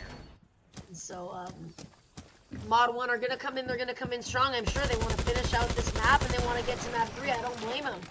TBD hopefully will put up a little bit more of a fight if they lose this, at the very least map 3. Hopefully they'll, you know, try and get it as close as possible. Well, I'm hoping you're right about this because 30 seconds already off the clock. Nobody's dead yet, but there are shots coming out and a beautiful flank. Does get the pick. That's Nightmare taking out Maud, just taking her a resolve. That's a huge pick. Oh, Nightmare has to back off. He understands that he does not have the time to waste for this. He's just going to have to be give the greatest teeth, go for the greatest fears, and try and force these attackers out of play. C4 rings out, almost gets the Grim, but cannot make it. Mute is still close, but he's got a backup. His teammate Mirror was there to save him. Unstoppable, taking out Chase, just as needed. I'm glad to but see they the can't get it TBD have that managed. Oh, sorry, I was gonna say, I'm glad to see the TBD have found their man advantages. Seems like the defense might, you know, be the shining, like the shining golden trophy of this map. It seems like maybe defense on Nighthaven is what turns everybody into star players. You know, that little bit of firepower. Hopefully, TBD will continue with this two-man advantage because, hey, look, not that TBD can advance with this advantage, but Mod 1 are able to, are very typically able to turn disadvantages in their favor. We'll see how that goes. There's still a lot of time, 1:20. Well, they've cleared out a lot of the roamers. They made sure everyone's pushed back. But as you can see, Newt Jammers are out and working. Reckless gets the first pick, takes out Silky, but Newt's there as well. Swings, taking out the bandit hiding in the corner. Yo's not being able to make as much of an impact now, but Hydra's still there to take out Skoda. That's a huge pick. But now it's a 2v3. They have site control. They know where the last two people are. And they just gotta wait for that sick defender to take away with the timer. They don't have to play aggressive, but they might just do it out of anger. For now, they're prepared and waiting close. Unstoppable gets the swing while flashed, takes out one, tries to go for the mirror. Mirror gets swung and gets taken out as well, but Nightmare's there to finish and cover. Like that. Hey, we need more of this TBD. The defense on Nighthaven might be, TBD's. It might be Mod 1's kryptonite, and as much as it was TBD's kryptonite. So hopefully, at the very least, it wasn't a 7-0 sweep. And we can all, be happy and be proud for that. Hopefully it won't be a 7-1 sweep. Hopefully they'll get maybe 3 rounds. One more round than last map. I just realized last map ended at 7-2. This might just end at 7-1 regardless. Basement is where we're going to go. And Mira not on the board. Or not on the board to be banned, also not on the board at all. I feel like Mira's like amazing on this map, especially if like you're doing a multi-floor hold. Especially like on a map, I feel like people often play Mira down on this site. Is Mira just not a thing anymore? Tell me. 10 seconds left. Well, Mirror can be useful whether you're playing her for the long range or whether you're playing her for the guns practice. It all comes down to how well you expect them to actually try to rush site. Model 1 might try to do it, but if TBD have done their research, done their homework, and looked at the playstyle, Model 1 has a very rare chance of ever actually trying to push site. They're always trying to clear from top 4 down, but it always has been a timer on effect of stalling. They do like to do it, yes, but Model 1 isn't the type of team to be expecting that TBD be like, hey, we're going to push in and go for the gun skill. They know his player close, gets the swing, down Skoda. Skoda being taken out by Silky very early in a massive pick. Now, honestly, they could just retreat back to site and hold it, but giving up so much top floor control so early, it's just waiting for them to get picked. Now, it's all going to come down to if Hydra can hide away and catch Newt off guard. That could be Diffuser and that gets so much more positioning away.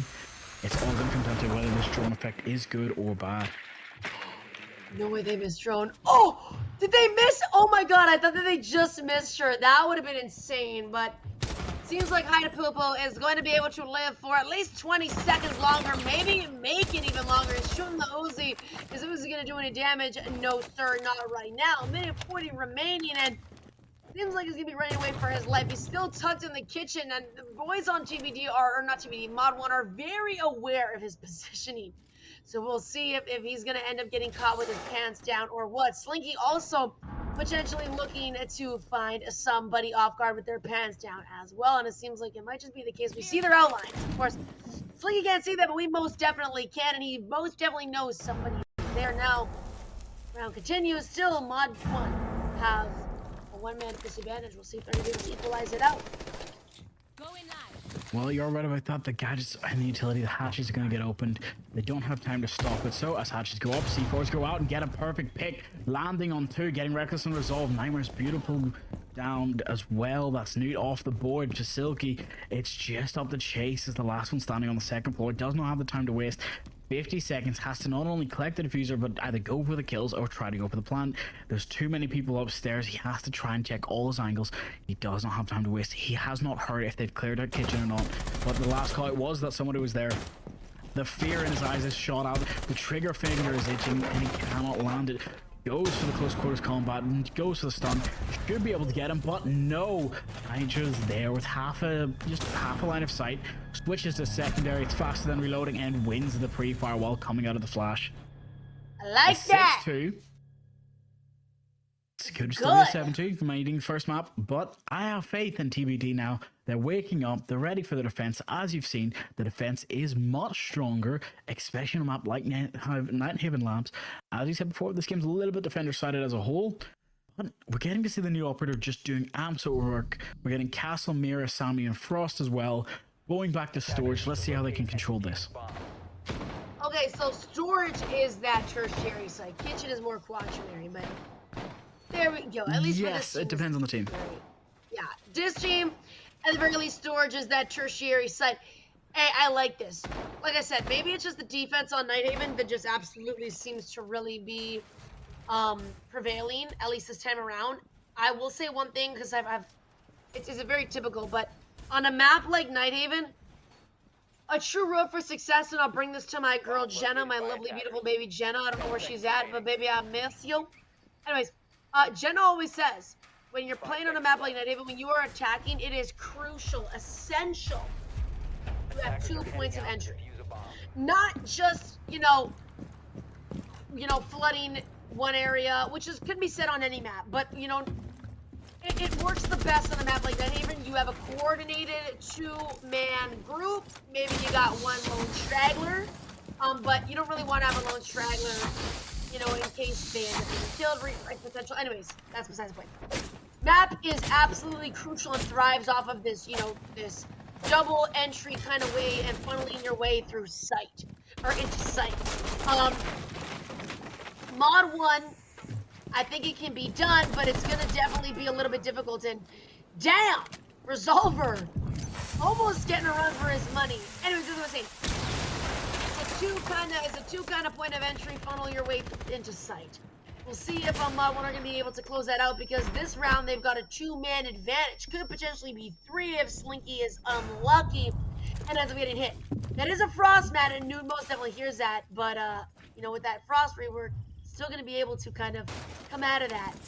And we'll start to see a bomb get planted. A C4 will get tossed, taking out one to see where somebody else is in sight with him. No, he doesn't. Unstoppable. It's going to get taken down. That's an instant refrag, and the bomb is going to continue to be planted. Now, both players are up on that second floor, but they still have to worry about who's actually going to be above. He's going to be, unfortunately, taken down, and Slinky will get the refrag, but now it's post-line situation. 35 seconds remain on the board. We'll see how this pans out. You're right about that in a 2v1 situation where you know where the diffuser is, but you don't know where the operators are. Trying to get to the pre-fire, gets Scoter just barely luckily sneaking the shot. Tries to go to the defuse, but he knows there's a player above. Here's the thing, having 2 keeper barriers protecting yourself is a huge play, especially for the fact that they take a lot of time to break. Any sort of call it, any sort of reflag, but the flash stuns them and wins the map. Oh, that's heartbreaking to see, but that's why so many operators have such a good utility that you cannot forget to use. No! No! Dude, that was awesome!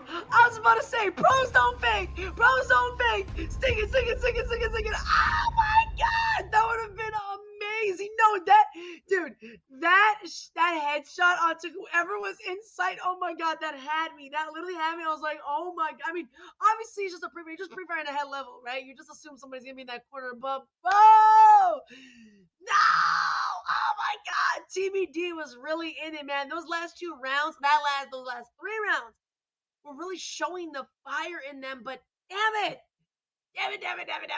Now, Mod 1 are gonna be up 2 maps in a BO3, obviously. BO5. You need 3 maps to win. TBD are in a situation, they were in a same situation they were in last map. You got no margin for error. It was 6-0. You got to win 6 rounds in a row just to touch OT. Now, you got to win 2 full maps just to touch OT. And TBD, I don't want to burst the bubble, but they haven't won more than 2 rounds in a single map. That was the closest. Wasn't close enough. And they've only won 2 maps or 2 rounds. So I don't know. Well, it's never over till it's over, as I like to say. Gridlock's there. We could have a reverse sweep through all 3 maps. Remember that? Even if they do get the lead, it's AEL. These teams have been fighting tooth and nail for so long. This is probably the first time head-to-head. As we've shown in the stats, they've never really fought against each other, so there's not a lot they can say to each other. Be like, hey, we've screamed a couple times, maybe that's about it. But behind the scenes, it's gonna come down to who's the stronger team, who's the better players, and who's got the better setup and strats. So for now, we're gonna go for a quick break. We'll catch you guys in a second. Welcome to Independent Trading University at ITU. We're more than just an education platform. We're a community built to help you succeed. Trading can feel like a solo journey, but with ITU, you're never alone. Our team is here to support, guide, and push you toward mastery. Technical analysis support, so you can read the charts with precision. Fundamental support, so you understand market-moving news and economics. Psychology support, so you can develop the mindset of a successful trader.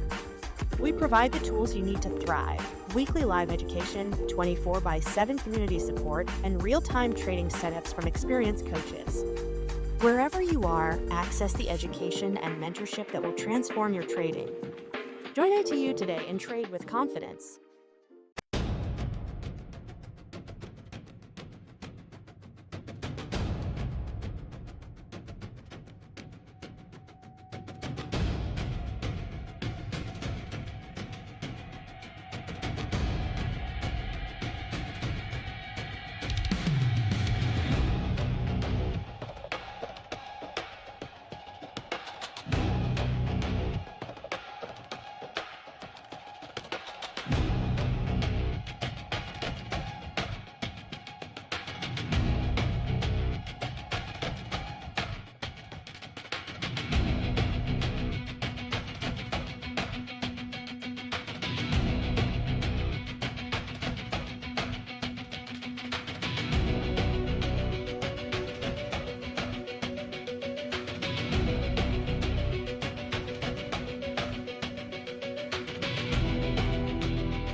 between Model 1 and TBD. If y'all were not here for map 1 or 2, you missed Model 1 absolutely disintegrating the walls of TBD.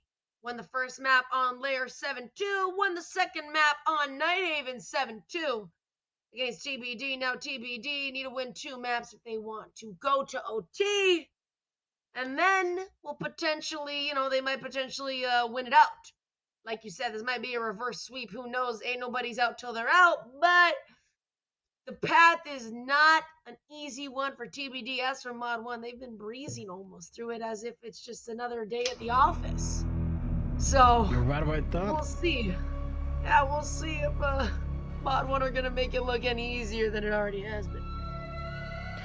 Well, we're heading to Cafe, a map that everyone loves, but also everyone hates.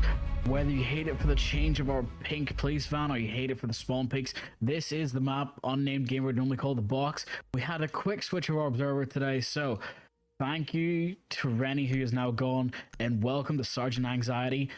And we're going to have good luck, have fun for everyone. Clash and Monty are off the table, so that means spawn pigs are free to happen, but also that no more shocking damage. The players are in it to win it. They're focusing hard. You've got it. You get to see Unstoppable and his teammates just getting ready. They're here. It's the final match. The final map, or it's all or nothing for the next 3 maps. It's going to be hard. It's going to be there. They got to pump it. Castle and Ying being the next 2 bans, meaning that no flash plants and no hatch drops. You gotta be prepared. Aruni, Tubrow, Jaego, and Goyo. And the last one is we're going to Kitchen, so I kind of hope it's gonna be Kaid. But if not, I'm not gonna be able to tell you. Hold on, we'll see if these boys can defend the Kitchen. TBD. So last map on Nighthaven, we had Mod 1. They were great at defending their Kitchen. Attackers need to locate. Now we'll see if TBD are going to be good at defending their Kitchen as well. No Castle, by the way, as well. I think that's an amazing ban. I think a zombie ban would be great on this map, but a Castle ban is honestly amazing as well. I really like that. So, hey, I think that both of the bans on either side are very good. I think Ying is also quite utilized. I would even throw, maybe not, but even something like a Grim, man. I feel like, especially because this map is a little bit more close-knit, I feel like a Grim is great, especially on that top one for really flushing people out of certain corners and certain areas. But anyways, Ying is also great. Like you said, we're going to be seeing this kitchen floor, or this kitchen site get defended first. Setup doesn't look that different than any other thing that I've seen. What do you think about Cafe? You think that there's a lot of different strategies, or are you kind of more on the side that, you know what, it seems like setups are typically redundant and more or less the same? So when it comes to how I like to defend or attack Cafe, it is more, you can pick and choose how to take it. You either take it from above or you take it from the front, but you'll never have one choice given to you freely. It's always going to be a fight tooth and nail. There's always going to be some sort of rumor, such as Nightmare on these red stairs right now, waiting for hatches to be open, for shots to ring out. And here's the thing, they can't get away with anything. They should actually still be able to see Nightmare's shoulder here, but that Dokebi call is going to give away his position, along with the drones, forcing him out of position as well. So for now, they're just going to rotate back to site. As you said, there's a lot of different ways to hold the site, there's a lot of different ways to hold the map in general, but if they're not prepared for any of it, it can catch off a lot of people off guard. This is one of the maps where Cav and other operators are still very useful. I love playing Cav on this map. I love it, man. I love running around. I'm doing straight cardio on this map. But no Cav, unfortunately. We'll see how this ends up panning out. A little bit of Vert. I'm surprised that no Ram was played. I love playing Ram on the defense or on the offense of this map as well. And a minute 20 already is remaining in this round, and it doesn't seem like the craziest amount of pressure is being applied to TBD just yet. They're slowly but surely getting this Vert open, which will slowly but surely push TBD into specific corners. But speaking of pushing people into corners, Yarlos has been pushed to the Skuda has been pushed to the grave by Yarlos. as he's going to be the first one taken down. The Doe could be off the board. A pretty useful operator in terms of, picking out certain roamers and whatnot. But seems like everybody's basically in and around site. Anyways, no heavy roam game at all. I wouldn't say that. You've got a lot of shallow roam game, but it's still heavy. The fact that two brows here waiting for the VIP section, just hoping a player would try to cross. Here's a nomad on white stairs, can see the shadow flicker on the light. That's why the lighting effects are so strong in CJX. Two brows tries to stop and make sure nobody can go for a quick sprint down his hallway without risking it. They're slowed down by the two brow canister, and it does not work in his favor. They have to keep shooting and wasting a lot of time and utility. 20 seconds, can't go for the rush, but Tuber actually gets the kill from the person flanking. That is Newt off the board, that is Ace gone. Now it all just comes down to whether the Nomad chooses to sprint in, and she does. That leaves it down and taken out. Doimos can't even jump in, doesn't have the time, it's just up the chase. He's got the freezer, but he can't push into sight, and he gets taken out the last millisecond, leaving them with a flawless round. Bang! I like that! TBD! To be determined! I like that. And they look determined that round. Not no castle, no nothing. Them guys came in and they came in to show out. No amount of pressure Mod 1 was putting on them was going to do them it wasn't going to do them any sort of way. They weren't trembling in fear, and I'm glad to see that was a performance that I wish we could have seen map 1 and 2. TBD's got it in them. I believe in them. I'm going to assume that this is Mod 1's map pick since their offense, they're attacking first. But anyways, maybe they pick, maybe it's not their map pick and they just decided to attack first. Anyways, doesn't matter. Moving forward. Not going the typical top floor. Going to be going to the mining and the mining and dining is what I call it. I don't think it's mining and dining, but I think it's something of that sort. Regardless. Well, yeah. I'm just gonna tell you how quickly influence you. It is mining room, yes, but you still have mining, or you have cigar, you have train. It depends on how it is. For now, you can call it mining and dining if that's how you want to say it, but for now it's mining and train, and we're gonna have to be prepared because Steam Engine Room is gonna be prepared with anything and everything to stop these attackers from trying to push in. Mod has to decide how they want to take this. If they go for the window rush, they could go for the window plant, but they have to be prepared for any sort of long angles, anyone holding anything from above. But it looks like if they've drawn this out correctly, they probably could just go in straight for a jump in plant. They just got to clear for the upstairs as well.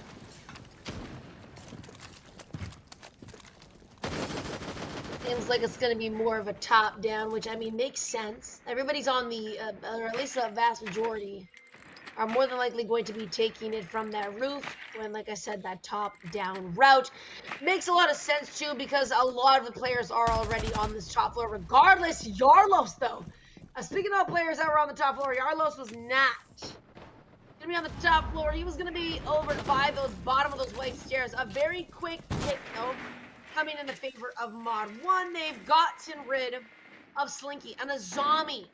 An amazing operator to get rid of, especially because she was one of the operators defending that top floor.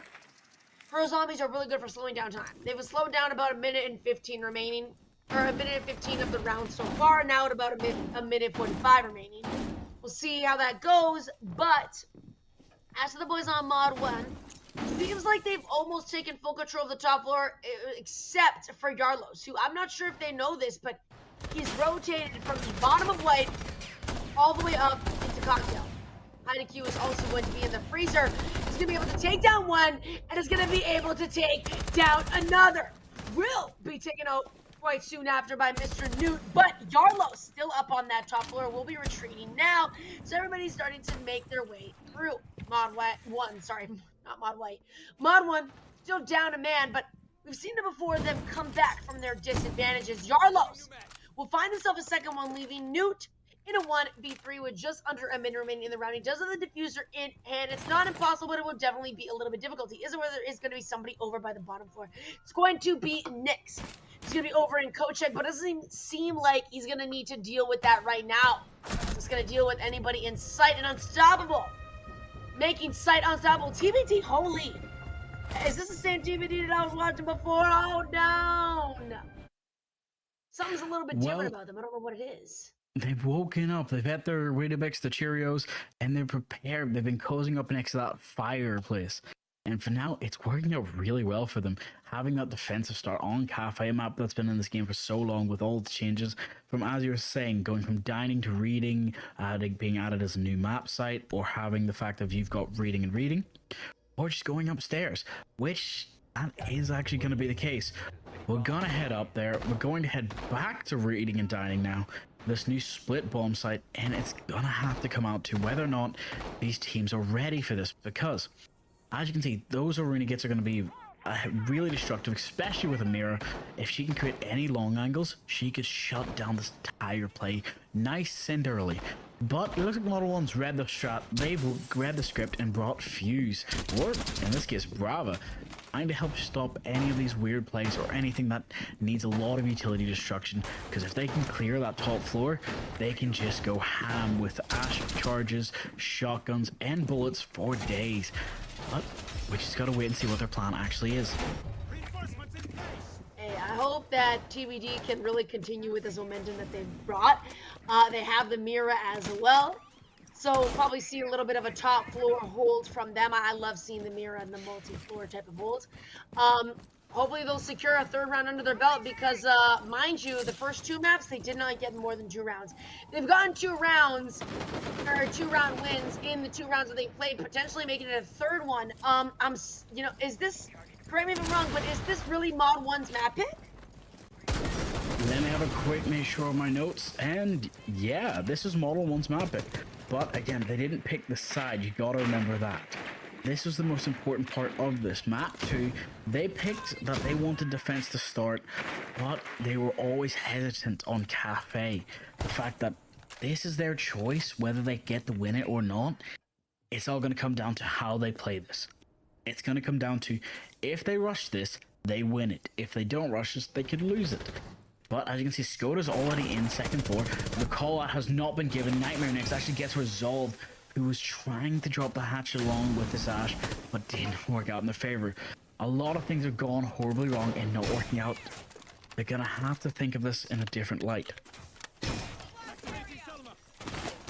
We've seen Mod 1 come back from disadvantages, but this map in particular, it seems like it's a little bit harder for them to bring it back to their feet. Unstoppable going to be taken down by Newt, though, and so as I'm speaking, it just seems like they're going to equalize it out. Still a lot of time left on the board, a minute 20, and it seems like a lot of that top floor is starting to be taken by Mod 1. However, IDQ has taken down somebody along with Yarlos. Yarlos is doing great this map. So kudos, honestly, TBD as a whole is doing great this map. Kudos to them. We'll see if this streak is going to continue. As it's going to be a 2v3. Basically, the entirety of the top floor is going to be in the control of the boys on Mod 1, though, as everybody else has been retreated down either to this second floor or to the main floor. Now, just under a minute, Sure, Execute is going to start to come out. We'll just see how long it takes us. Mod 1 Map 1 took a long time to really start to bring out the Executes and to really push their way through sight. We'll see now they're kind of continuing on with that as it's about 35 seconds and it seems like both Chase and Reckless have met up in Pillar, start wreaking havoc. One gets taken down, but Yarlos again with another one. It's going to be up to Mr. Chase with 20 seconds and a 1v2. He's very aware of the players in mind and he sees the head of course, Mr. Nix. Is he going to be able to do much about that? Is he also aware that Garlos is also in mining very tough close? Playing off of each other? No way! Oh my god, I was going to say, might have just flicked to him. That would have been insane. But, BBT, this is the biggest, or not the biggest, but the most rounds that they've won in a single map, making it 3. Oh my gosh. Oh, this is a hard map to swallow and a hard pill to take, especially for the side of Model 1. As we can see from TBD, they're working their way up and they are doing it how they need to. It looks like they've actually stratted this map out really well for themselves. And our next ban is going to have to be Mira and Ace. Mira has been way too strong, especially for the Intel game. And just giving the team the ability to just pre-fire when they feel safe and comfortable. For now, it's gonna come down to this kitchen defense, whether that sets the pace of a 3-3 split or lets them go to 4-2 at minimum. Hey, DVDs, this is the redemption they've been looking for, and I'm glad. I mean, it's a little bit sad to see the redemption kind of come at the final, like the last possible opportunity, map 3. Um, but better late than never is what they say. Am I right? So we've done that full rotation, 3 rounds, 1. We're gonna be brought back to the kitchen, and like you said, they got rid of that mirror. That mirror has been absolutely incredible for TBD. Now not being able to use that, we'll see how that really impacts them and their playstyle. Well, you're definitely right about that. Here comes the only problem that I see, is the fact that they now have to defend all 3 locations again to make themselves feel comfortable.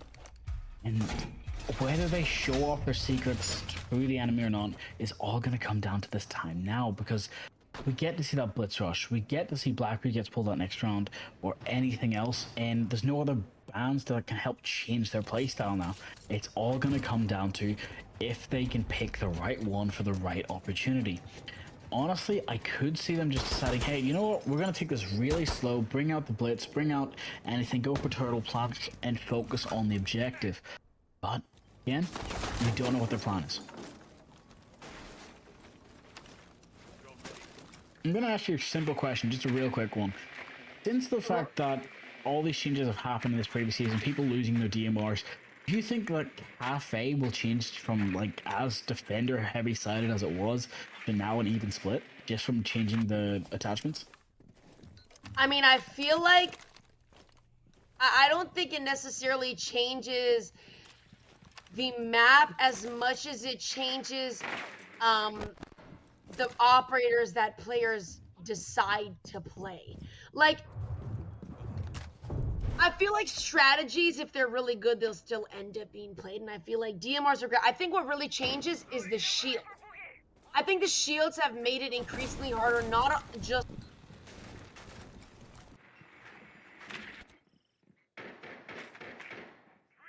You might be right about that. I'm just thinking about it, if the shields have been changed to the way they were, it's all going to come down to how much they can get away with, and especially without those ACOGs at distance, how quickly they can shorten the angle is probably going to be on the best friend. So, you're probably alright about that. It's all going to come down to whether this is going to shut them down real early or real bad. For now, we're going to have to be prepared for this one way or another. We've got Newt pushing in, getting Hydra early, but they still haven't cleared it behind the bar. They only have a minute left, but there's Newt getting a second one, helping his teammates keeping Skoda alive. Blitz pushes in deep. They know they have to take this backside, but they don't have a lot of safety to do so. The wall is going to get open now, but any player in B will be able to hear the thermite breach charge and try to go for the punish and push. But now, he is there. They can't just push the site safely or mindlessly. Chase has dropped into the freezer storage and is trying to go for the pick. Nightmare actually gets the knife on resolve and takes him out, but Nightmare is refragged by Nuke, getting him the 3k, but Smoke is pushing the Thermite out of position. The biggest problem is going to be not only the Smoke, but those Goyos. Smoke gets another pick, downing the Thermite. That's the diffuser going down. They don't have the time to waste. They have to pick up and go for the defuse or go for the kills. Skoda getting the pick as well, finally entering the match, taking out Unstoppable, leaving in as a 1v3. Jaeger still on the 3rd floor, has to make his way down past the 2nd floor, past any drones that are up there. The timer did not leave him safe. The phantom pressure was not enough, and now there's more like it. The call-out giving call-out from their team to give them a pep talk and show that, hey, we're still in this match. Model 1 are waking up. Carlos is still on 6 kills. He can still clutch this out if he can catch up any of these players secretly. Does get the call-out, but the pre-fire from Douglas does win that round. Man, I don't know what happened. I'm sorry, Mr. Drago. I'm here, I'm back. I saw that though. Finally, Mod 1 coming in with their round win they so desperately needed. GBD, they've been on a streak of terror, a streak of tyranny. I think Mod 1 deserves a round for their troubles those last 3 rounds. We'll see if that will continue. If Mod 1 are going to ride the wave of momentum that they've just created, or if they're going to get blown out by TBD. We're going to be going not back to the main floor. They decided not to opt for the kitchen as they've lost it. It's time to swap it up. Mining and dining is back where we're at. Well, mining and dining, I'm gonna say it has to be done sometime. Nickel and diming is one of the parts of how this game is played. Learning the steep hill climb and trying to get your gold, or in this case, trying to get your champion rank. These players are some of the best we've had in a long time. AEL is the place you want to play if you are wanting to qualify. Season 4 will start soon and we'll have a full introduction and everything post to that coming soon, so just be prepared for it. For now though, we've got something more intense to come out of this. We have Glass being brought on the side of the attack as well as Lion, which hence we do have the one operator who got recently changed enough where Glass's ability doesn't work with her. And that's gonna be Resolve playing. Sorry, my stream just froze there for a second. But as I was saying, we have another operator being brought in, but for now, they're getting the first engagement. Smoke canisters already being used to try and cut off angles into be window because they know how impactful Glass can be. Well, let's see who's going to be the first to die out. Newt taking a little bit of damage over here from CL. And it seems like it's going to be Slinky who's going to be giving him a little bit of a run for his money. We'll see how long that pressure is going to last. 3 people up on that top floor. Heideka, Nyx, and Slinky all taking the top floor by the horns. The rest, actually, yeah, the rest are going to be over on that second floor over by site. Makes a lot of sense. But, of course, Mod 1, what this screams is they're going to have to do some sort of top-down. They're going to have to get rid of the operators, scare them from, the top floor to really make their way in through sight, or just walk right in. Hello? Are we seriously going for this? No way. All right, well, it looks like we're going for this. Seems like it's a potential to just absolutely jump right in and plant bomb. A couple of ghost shots coming in from, another site. What does it matter? The bomb is going to begin to be planted, and of course, it doesn't seem like it's going to really go the way of Mod 1. Not only have 2 players fallen, make it a third very quickly, just about a minute remaining. And, players are getting hit, but it doesn't really matter. Mod 1 in a really bad position right now. They don't have the diffuser, and they don't really have the man count to help them out either. They are going to be still at a 2-man disadvantage. They're going to have to worry about dealing with the players that are either on the same floor as them or below them, potentially waiting to get a C4. That is not looking too good, but at the very least, the score is going to be evened out a little bit more. A 1-man disadvantage now could be great. However, like I said, one person is not on the not on the same floor, and it's going to be Scooter. Will be taken out by that C4 that I was talking about, and so now 25 seconds. Nuke, unfortunately, grasping at straws. This is going to be finally taking down TBD. Coming in, that was not the best option for Mod 1 to take. I'm not really sure what the plan was there. I mean, it depends on the team, but maybe they underestimated, TBD, and they've paid the price now. Well, that's kind of how the cookie hurts, and it feels like it bites back. We've got Smoke, Malusi, Echo, Capcan, and Goyo going for the defense now. And as you said, the fact that since this gadget doesn't work well with Glass anymore, kind of puts them in a downward position, and it gives them a bit more of a disadvantage, especially when they're still up. The Samu's able to jump out, get a kill, and then jump back in and get another one. Not how they wanted to play it. Yes, she was put in a unfavorable position, but it didn't work out in their favor. Hopefully, they're able to solve this in a different way. And this is why I think they can. That 6-pick is going to be a great help to them, but also the fact that TBD is now bringing trap operators, Echo, Malusi, Smoke, anything that's going to be able to give away attackers' positions without getting them, let's say, too in the know-how, and making sure that they're not putting themselves in the worst possible state. And that's probably going to be the best friend in this. As you can see, Goyo trying to hold off Bakery.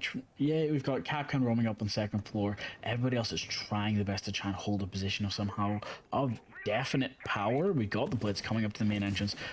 Ooh, that could have been dangerous, especially if anyone chooses to pre-fire. Hearing the Blitz run up could have went hard.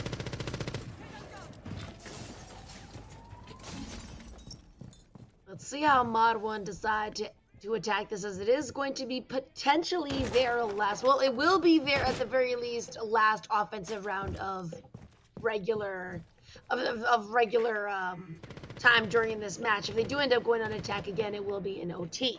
So we'll see what type of impression that they leave on their offense for the final offensive regulation for them. But so far, it seems like Scooter is absolutely trying to get in there like Swimmer, squeezing his way through slowly but surely like the... Oh! Nah. Ow! Take him out! He has no clue. He walked in so fast. Poor Capcan was unaware. Yarlos. Done and dusted, brother. You gotta check your corners. Next, another one to get taken down. Mod 1 are taking absolutely no survivors. It's a no mercy type of round for these boys. They've been stepped on long enough. The mud is sinking into their skin, and they're sick of it. So Mod 1 getting rid of those that need to be disposed of. Seems like Nyx, although was punished, is going to have that redemption will be picked back up. Heideka is going to also kill Mr. Newt. That is going to be the hard breach, and unfortunately, seems like the little brain of tyranny that Mod 1 had, that breath of fresh air, is going to be quickly dismantled by none other than Heideka. Now at a one-man disadvantage, we'll see with a minute remaining what they're going to be able to do. Well, as you said, it's a 3v3, so it is winnable. Well, 3v4, especially with the player that is 2 HP and Dream on Nightmare, and still do it. They need to get into sight, hopefully go for a plant, but they just don't have any options in this moment. They know that there's too many lines of sight that they have to try and cross, such as that where you can lose an SMG-11 with a rapid pre-fire. It's just going to be painful to swallow. In a 2v4, they try to get anything they can without any intel to give it away. Slinky gets another one, taking out Resolve. Now it's just down to chasing a 1v4 again. The callouts are going to need to be coming out from this team. Model 1 putting themselves in a great position, but no one's there to capitalize on it. And right now, Ace is trying his best to use this timer, pre-fire, and pad that KD, but Unstoppable is there waiting, just trying to get a pad for himself. Bye. Out of there. Out of there like Swimmer, the sand between the cheeks. That little early kind of entry that, who was it that did that? He was the Grim. No, yeah, it was the Grim. Was it Scooter?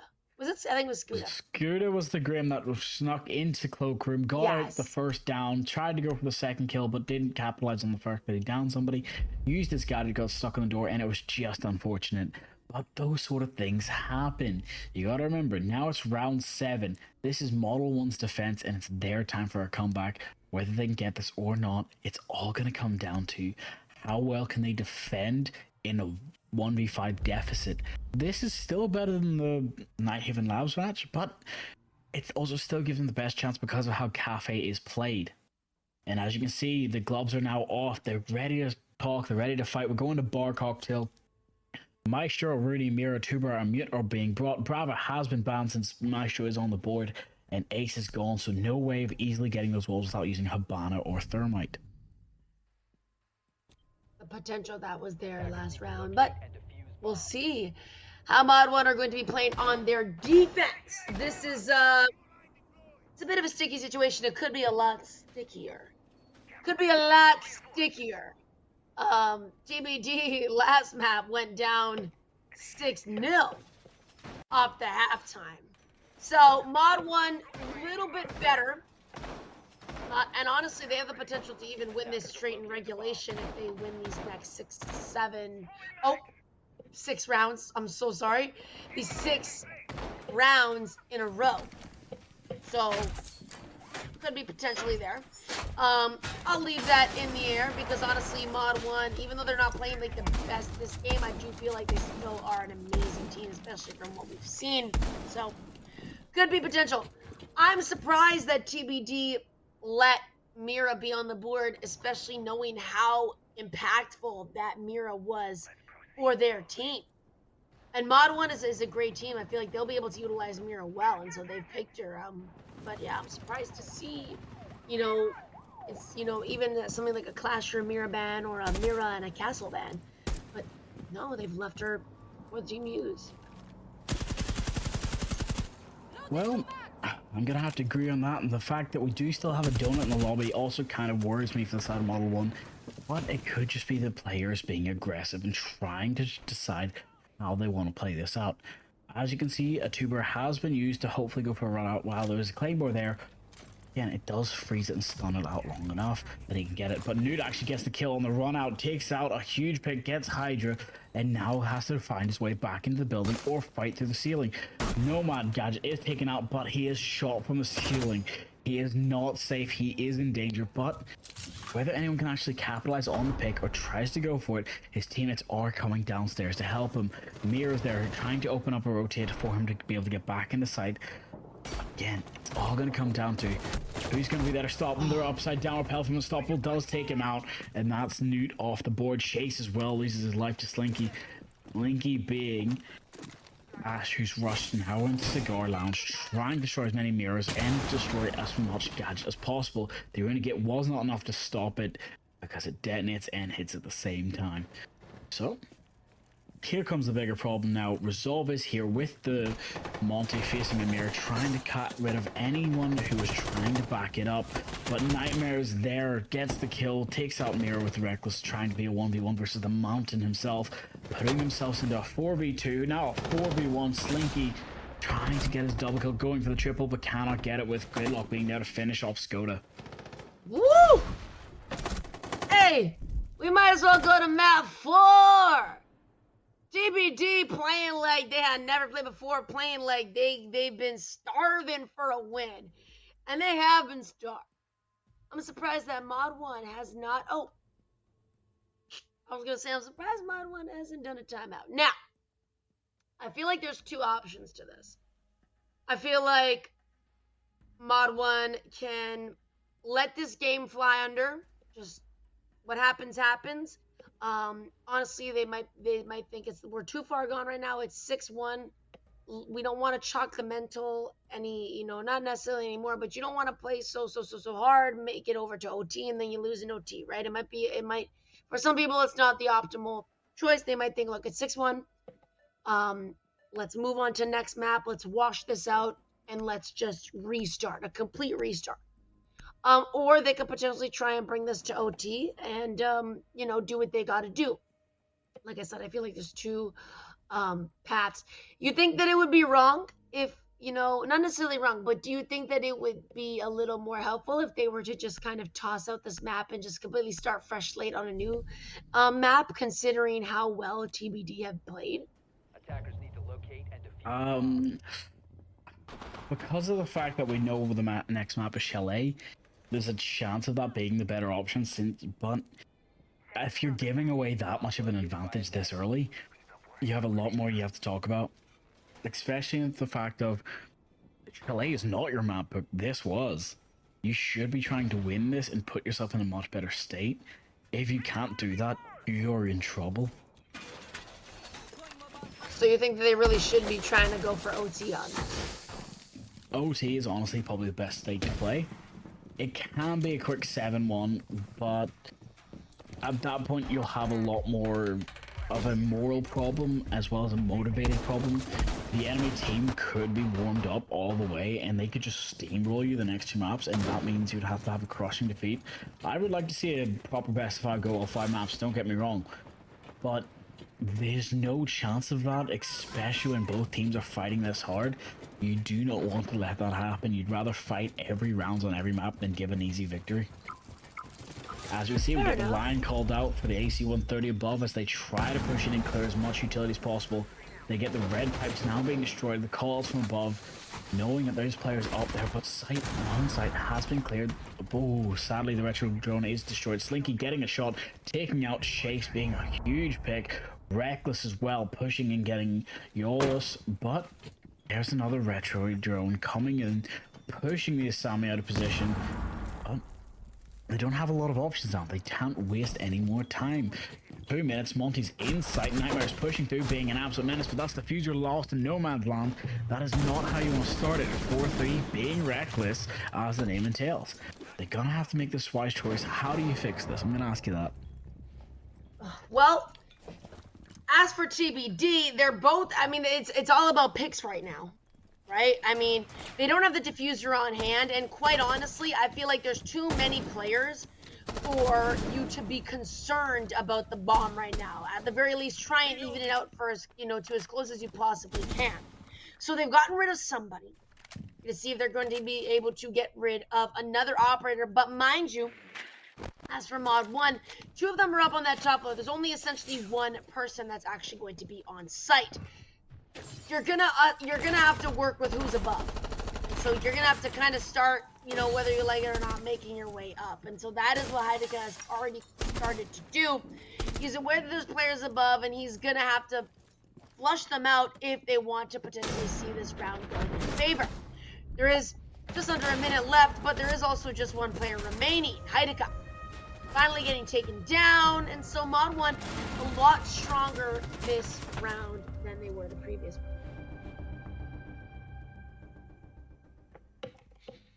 one. I'm looking at my notes, I'm looking at the stat that I've got to say, not as easy as it sounds. The fact that they do have to claw back what is essentially 6 rounds just to even go to OT and then try to fight it out in the final 2 to try and win. They're not going to win in relegation, but they could still win the grand finals 3 maps solidly, and that's the best position. And I'm going to say the best humble brag they could have. Yes, they got fought back into 2-6 on the final map, but clawed it back in a reverse sweep. Beautiful story to have, but it's all going to be about the fact of they couldn't win it handily on the 3rd map. They need to do it. They need it now. Otherwise, they'll go to that 4th map, and that gives their team, the enemy team TBD, a lot of momentum and a lot of pressure that they can use. Okay, the pressure is on actually for both teams. I think that both teams, TBD, like what I mentioned, have no margin for error. This map is only 1 out of 3 for them, right? For Mod 1, this is map 2 out of 3, right? Mod 1 have the leisure of being able to lose this map and still have a decently reasonable advantage. TBD have absolutely no chance of slipping up once. So I think both teams have a lot of pressure, but I think that Mod 1 definitely I think it's a little bit easier for them, because I think that, I mean, for me, this is what I think, but I think that, you know what, we're still up. This map, we can win it, but if we don't win it, I think they should just take it with a grain of salt. Just let it be what it is. TBD have played amazing this map, and on a map like Chalet, which will be next, I think is a very back-of-the-hand map. It's not a map that teams don't know, and I think that Mod 1 having the basics and fundamentals, I feel like they're not going to struggle on Chalet nearly as much as they've struggled on this map. Mind you, all of my talking has left with the, with Reckless being dead. But Heideka is also going to be dead next. The C4 nearly takes out Nyx and the diffuser. But that won't be the case. Mod 1, another one, dropping like flies the resolver. He's 0-8. That's going to be unfortunate. And Garlos might just unfortunately die as well. He will by Mr. Newt, sorry. Now leaving the score back to a 3v3. It's an even up playing field with a minute and a half remaining. Still a lot of time for both teams. If you're a defender, you don't want all that time. As an attacker, it gives you a lot more time to really drone out and execute your next plan. We'll see how TBD are going to follow up as the last minute begins to approach in this round. Well, you'd right about that, having a 3v3 to start it for the final minute. You have Capito, Sentry, and IQ. Sorry, Capito, Striker, and IQ, while going over Valkyrie and Melusi are hiding around this map to make it their home and their safe haven. They know that they have to be able to keep the line of sight on both maps, but they can't just forget about anything that goes wrong. They have to push in, go for the plant, but they don't have any way of not letting the enemy know about it. There's still Valkyrie cameras, there's still Fenrir gadgets that might still be up. They're finally taking them out, but as I said before, any defenders could retake upstairs if no one's covering it. The plant is going to go down. Scooter does get one, takes out. Oh, and a second one. That's Hydra and Celis off. And then Newt finishes it as well through the floor, taking out one more player. And that's the plant gone. Beautiful. Hey, I was saying I feel like it might be better for Mod 1 to kind of just do their best, and if it goes map 4, it goes map 4. Let it just go map 4. But they're doing pretty good. TBD, mind you, left split at 5-1. It is 6-3. But they've essentially needed just 2 rounds this entire last half. For the last 4 rounds, they've needed, or for the last 3 rounds, right? Yeah, they've needed 2 rounds. They did win the first one. These last 2, Model has come in and have just absolutely done a great job at denying them and really hustling it out. So we'll see how that will continue on.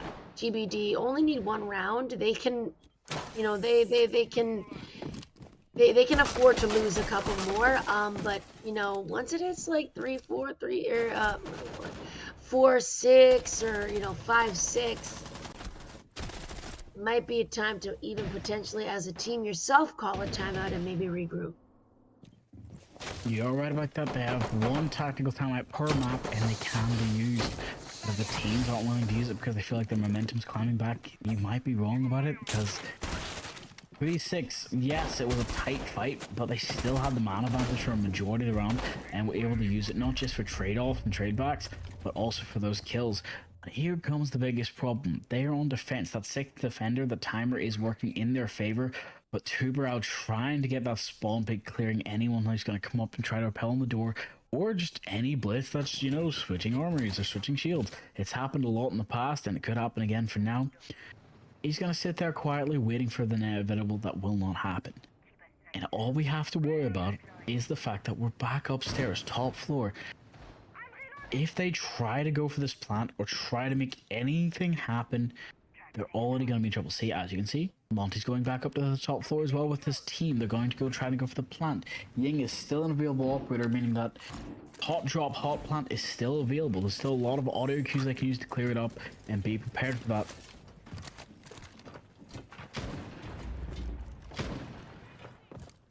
Oh, what's this? You're going to have to remember, they've got 2 operators just hot chopping in. They haven't drilled it where the Asami is. Asami pre-fires, takes out Ash. Just gotta be prepared for that. If there's no call, it's no droning. That's what happens when you go in blind. The nade rings out, Monty eats an Monty eats an impact, but gets pushed back. Now the second Asami back is coming out to try and be used, but it's not gonna be enough. Monty has his back to the wall, and he knows that if he tries to peek, it's not gonna work in his favor.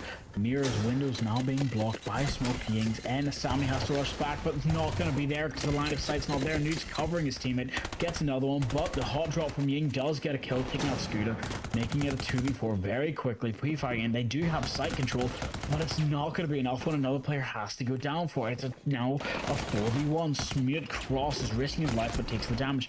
Mirror's holding top of White Stairs, unstoppable, can't just push in blindly, but Chase is there to have the cross as well. The flank and the rotates are working out in their favor. Almost takes out his own team as well. Yikes. TBD. They gotta be a little bit careful. It's creeping up on them slowly but surely. At this point, I would call a timeout. I absolutely would call a timeout. Halt the momentum of Mod 1, but also figure out, you guys just need 1 round. This is not rocket science. Mod 1 showing yet again how they're extremely adaptable. TBD was the team that I would say is adaptable, but Mod 1 has given them a run for their money. Adaptable as ever, and they're doing a great job at it, climbing back from a 1-5 on split. They've won these last 3 rounds, and it's not like they've, you know, it's not like it's really necessarily been close. I feel like all these rounds that they've won have been, they've been really good, and it doesn't seem like TBD had much potential to really bring it back in their favor. Like I said, TBD just needs 1 round. Close it out, or face the consequences. We might just go OT. Well, you probably are going to be right about that. If it goes to OT, that could be huge. It's not always the greatest favor to have. You know for a fact as well as I do that it's never Whittle Goodluck starts singing. And at this point, Resolve is probably the biggest one on Model 1 who's feeling the burn of trying to get a kill, but it's been risking his life the entire time every time he goes for it. It'd probably better for him to play, just be a team player, but now they're trying to get an early pick on the Monty while he's trying to break the shield, but it's not going to work out in their favor. The Twitch drone actually can get one default camera. The mirror window is shattered immediately by that. Here's the problem. That Twitch drone wasn't taken out. If he can get away, oh, do you believe that might have been the second one now gone? But the first one is still there. The Retro drone is here to destroy more gadgets, and hopefully they can do something about this. They do not have a lot of time. They've got to clear up as much of this mirror window and smoke off any section as they can. As both mirrors now broken, so if they don't drone it out, there's no intel for both sides. It's just a makeshift wall.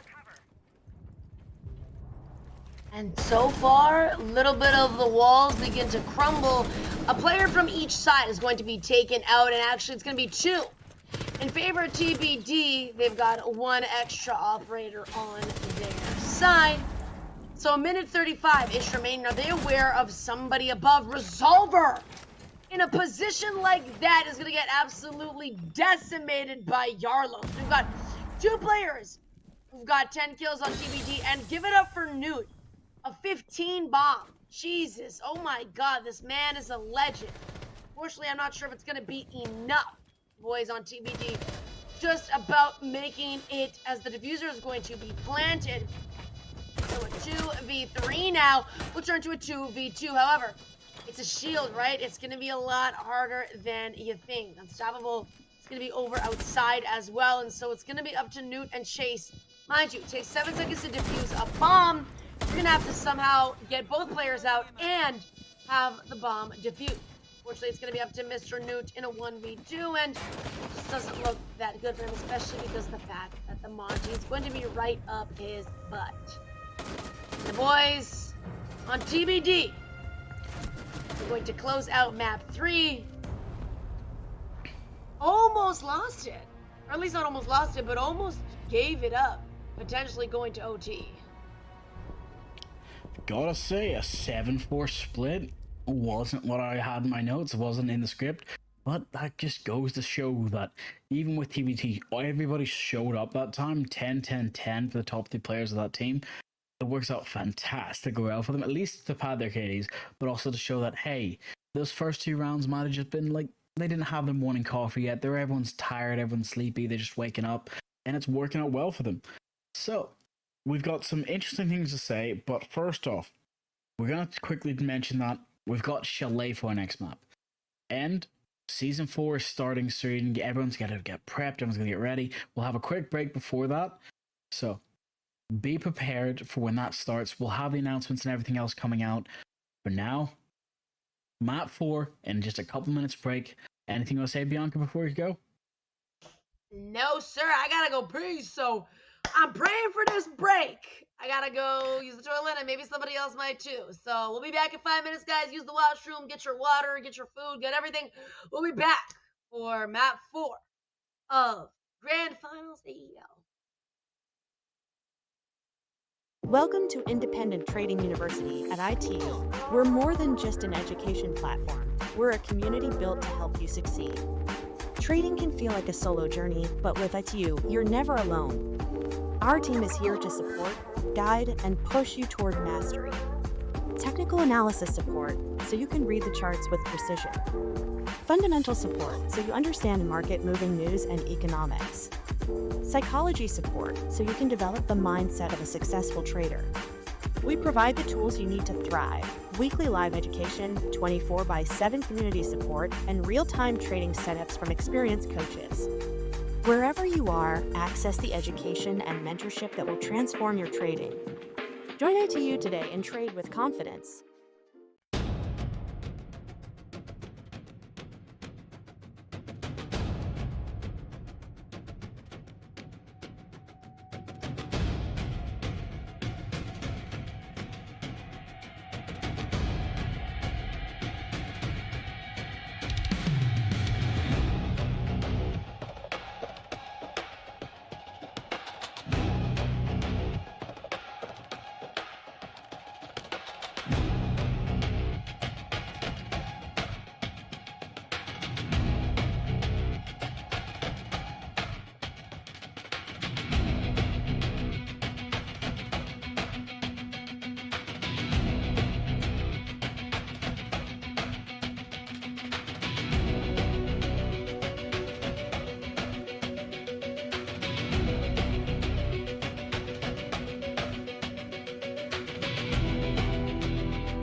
So, welcome back, everyone. Just looking through the script, looking through the notes, looking through what Bianca's been telling me. We get to go to Chalet. Little hiccup left us a little bit more of a delayed, but we'll be going in as soon as possible. The players are getting ready, they're getting feisty. And from what we heard from TBD, they're excited. They're ready for this. They got their win, and that's made their day. Bianca, you ready for this?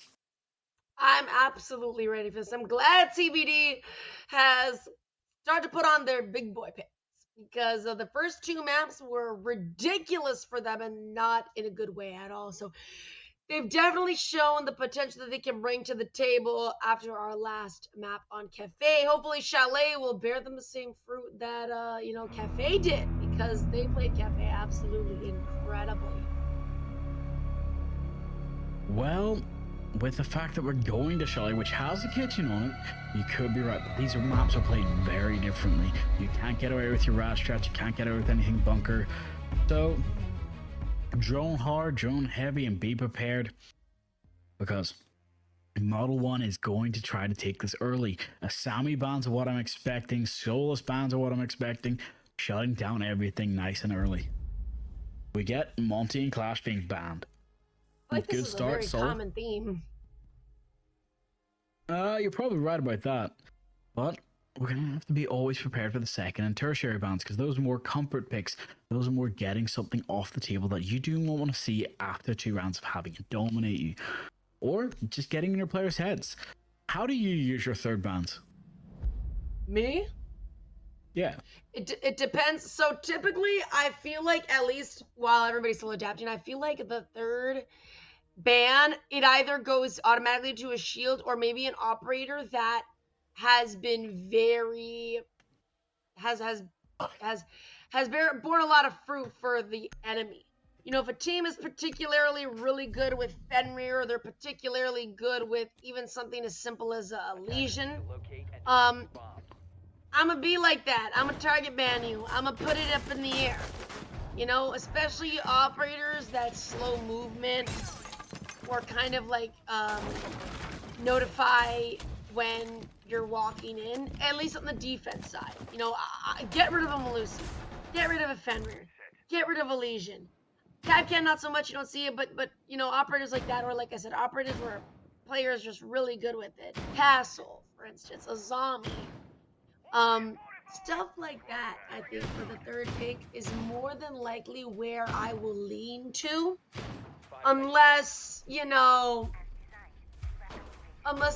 it's a different case. But I feel like most of the time the third ban is kind of like a flex type of ban. I can understand that. But now you're gonna have to make the players understand that, hey, you won't be able to get any wall bangs or extra kills early if you do not get into the building. 20 seconds already off the board, and they haven't even got anything droned or set. They don't know where sight is because they've not been paying that much attention. And the biggest threat is the fact that Deimos only has only has the Asami track. And she's on the first floor. They've droned her out, they know where she is. They don't really have a lot of time to be wasting with this. It's not going to be a surprise. He's not going to be able to shoot her through the floor unless he can get into that garage safely or get onto the top floor safely, which will not likely be the chance since top floor is the site. So it's all going to be about getting that early information game and trying to stop any runouts or any potential hazards that they find. One thing that I love about Chalet is the fact that typically in a full game, you'll see every single site being played at least once, as in like basement gets played, kitchen gets played, bar gets played, top floor gets played. That's what I love about Chalet. I think all sites are very usable. And so Chase is going to take down one, will be instantly refragged by Nyx, leaving the score to 4v4. How about the 4-0 with the full 4? That thing goes 1, 2, 3, and 4. And so now the 4-4 is all gone. It's a 3-4. And someone's going to take down Reckless, and a Nomad is going to unfortunately leave Resolver without a head. Scooter though, he's got 2 picks. He's even at the playing field from basically a 2v4 to a 2v2. So an amazing worker that SMG11 knew was dropping a nuke last game. A little bit silent right now. The MP7 will ring. Hopefully, help him out a little bit, but we'll see, as it's just about approaching a minute remaining. Well, you can keep your Call of Duty to yourself because this is Rainbow Six Siege. A 2v2 is winnable for both sides, especially though the fact that the attackers have to get the plant down and the defenders are holding their position. They have enough map clear and they're holding the diffuser. Nomad has to try and clear in as much as possible and find this bandit, making any opportunity go lively for them. The bulletproof camera is giving away his position, but it's not going to be enough for the Nomad. As long as they keep backing up, it's going to be their best friend as well as their greatest nightmare. These attackers are going to have to try and make something out of nothing. Trying to catch off one of these players that's in the bathroom, hearing the person run away, does get the line of sight, takes out Skoda, but Bandit's still there. Nuke gets his own. Diffuser is still on the hand of the attackers. Oh, Skoda has given away his position and now has to back away, but he challenges the gunfight crouched and loses his life for it.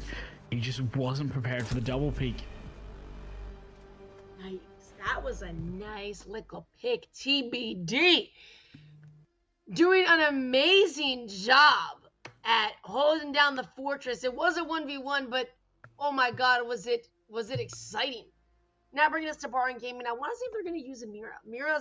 I feel like Chalet is an amazing map for Mira, especially because she is typically used on that library site all the time. No, not opting for the Mira. And I know Mira's not banned, so I'm actually very surprised that they don't decide to use Mira. I always feel like at the very least on a map like this, I think Mira is basically viable for every single possible site. I'm not kidding. I think a Mira can be used at any site, whether you're defending bar, top floor, basement, kitchen. I feel like in any case, she is an asset that is extremely valuable to the team. Almost to the point where I feel like it's almost a waste if you don't bring her. Well, I'm not going to have to agree with you because I will not agree with you. I like Mira for what she's done. She changed this game so much for the season that she was released and she kind of became that impactful. It showed how creative this game could be.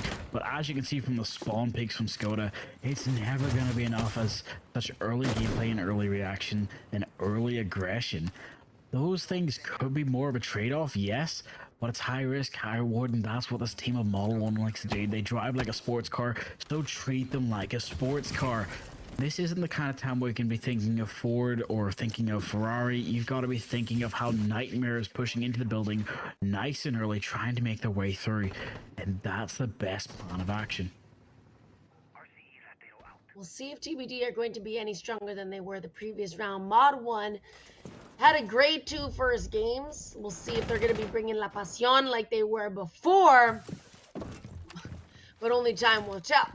Defense, I don't know. I feel like it's a bit of a waste to not have a Mira. But then again, you know, that's just my own opinion. Regardless, there's only going to be 2 people up on that top floor. It's going to be Mr. Reckless and Chase holding that top floor.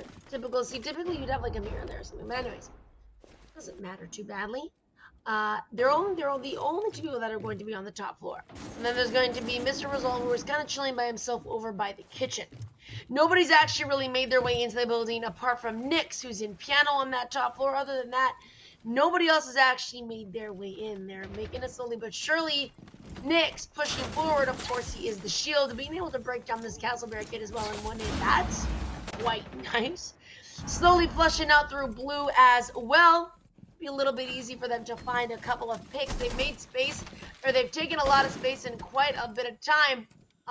Still a lot though, just over a minute remaining in the round. It's a good position that they're in, and they've gotten the first pick. Well, that's the plan, that's the play, that's how they've decided to have this handle work for them. It kind of still worries me, and I'm sure it worries them as well, because Reckless getting a double kill, taking out 2 massive players while Silky tries to sneak down the staircase, but Chase is there waiting for him. The refrag comes out, winning them the round. Nice. Mod 1. Hey, look, mind you, Mod 1, they've already got 2 maps under their belt, so if they win this out, they win the entirety of Grand Finals. TBD still have 2 more maps ahead of them. We'll see the type of rounds that these boys are going to have, the type of map that these boys are going to have, because TBD don't have the luxury of losing anymore. They can lose a couple rounds, but you can't lose the whole map. We'll be seeing these boys on Mod 1 going to Kitchen now. So that last the offensive or defensive round was great for them. See if TBD are going to break down their walls, or if they're going to be able to still maintain that same structure, the same pressure that they've been applying to TBD the first 2 maps that they had played. Well, knowing how Model 1's feeling after that last match, they're probably kicking themselves for not taking it more seriously. Yes, it's been giving them leeway, but now that we're on Chile, a map where it can go either way, both teams do know how to play this. This isn't a best of one where they just have to push it and gas it. Now they have to fight it out. Brava's being brought in the attack with Capital, IQ, and I'm going to say Gridlock, so as we know, these teams are hoping to try and close this out now. Thermite as well for the side of the attack, but in the defense, we have those castles, we have the Frost, we have Resolve on Fenrir, Reckless on what I like to say probably the most impactful operator of this being Malusi, and Legion on Skoda. But again, they like to bring their Legion, they like to bring their traps, and as you said, anything that can kind of stop or give away people's position goes huge. And Jarlos gets Skoda, just taking him off the board. That's a huge pick and something that they don't know want to happen, especially when it's this early in the round, especially when Legion's actual full effect comes in from his longevity, not just having a really good gun that's a fast shooting SMG. They've droned out the staircase as well and try to make sure that they can take upstairs and give as much control as possible. Lots of walls being broken open, and so, like, TBD, they're a man advantage. They got that man advantage under their belt. They're looking to make this potentially quick, as they've already really opened up that wall now. Minute 40, they've really started to take that space. They got to get rid of whoever's up on this top floor. We've got a pretty heavy top floor hold. We've got 3 players, and then the only other one is going to be down on that main floor. That's about it. I love Brava, by the way. Great operator. I love using her. Especially as a coordinated team, she can be genuinely amazing for intel. Not just giving your team intel, but denying the intel of your teammates or your opponents. I think she's great. So anyways, moving forward, just about a minute remaining in the round. Mod 1 still down that 1 player. We'll see if they're going to be able to bring it back in their favor, or at least equalize out the man count. We've seen before countless times that they have the potential to really bring it back, and not just bring it back to, an even playing field, but to also, put it in their favor. However, a 3v5 now, they've got a 2-man disadvantage, and it seems like they're slowly but surely being pushed back further and further and further for TBD to start taking their space. Well, you might be right about that, but they cleared that top floor very quickly. Well, not very quickly, but quick enough where they still have that 30-second now to push in. They've already cleared most of B side. Know that nobody's actually in there to direct contest except for the Malusi, who's in the far side of sight. So any sort of smokes or danger, there's nothing to stop them, such as a warden. So smoke it, push it, plant it. That is their play this time around. Make sure that nobody tries to refrag the top floor, but Malusi can just barely spot out the head and gets it. But again, it's a 1v4. Diffuser can go down, but Capital drops the hatch without checking below, and that's going to be the fatal mistake. Now Brava has to go for the plant, but it's not going to be enough time. Stays around, gets a double kill and takes it. Oh! No, we're not hype enough for that. We are not hype enough for that. We are not hype enough for that. Are you serious? Are you serious? Are you serious? Oh my God, the odds are stacked. Yo, somebody please clip that. Hello? Hello? Hello? What did I just see? What did I just see? Oh my goodness, what on God's green earth did I just see? Hatch above you. Oh my God. I don't even know what the guy on Hatch is doing. Immediate DPNO. All right, that's fine. By the way, Mama's still getting planted. I don't know where the other dude was. Was he over outside, far into the fireplace, into the... I have literally no clue. To be sucked in that little corner, to be able to down the planter with like a second left. Hello? Hello? That round should have most definitely gone in favor of TBD, and I'm not gonna lie. Whoever was on that top floor, like they kind of sold it. They kind of, because the IQ was already down. And Bravo's got to plant the bomb. She's got to. I don't know where your other teammate was, whether they're in Fireplace or down over in you know, in Bum Truck, Idaho, doing I absolutely don't know what. But oh my God, Mod 1 coming in clutch. My God, that round was incredible. Put the biggest smile on my face. Hello? An amazing job, and definitely, oh my goodness, you just blown me away. My gosh, Mod 1 coming in hot. GBG gonna bounce back from that though, I'm sure. Well, you called it. That was insane play from Colin trying to catch them out. But it's just not over yet. That was only one round of this great match. And Model 1 are still trying to fight it to put it away. They almost had lost it, so I'm sure they're kicking themselves. But my bigger problem right now is TPD's lack of drone utility being used and lack of drone economy being saved. They can probably make the most out of it, but I'm still worried about it nonetheless. So, here comes the biggest points. They have a lot of intel they can give. They've not only brought the Buck, the Flores, but they know where the smoke is. They know how to try and get him off, but Resolve wins it. Resolve's finally woken up with his aim, takes out Nightmare, giving himself a huge play, taking out the Buck, and that is some great utility to lose for the side of the defenders. So now is the time for them to wake up and show their moneymakers.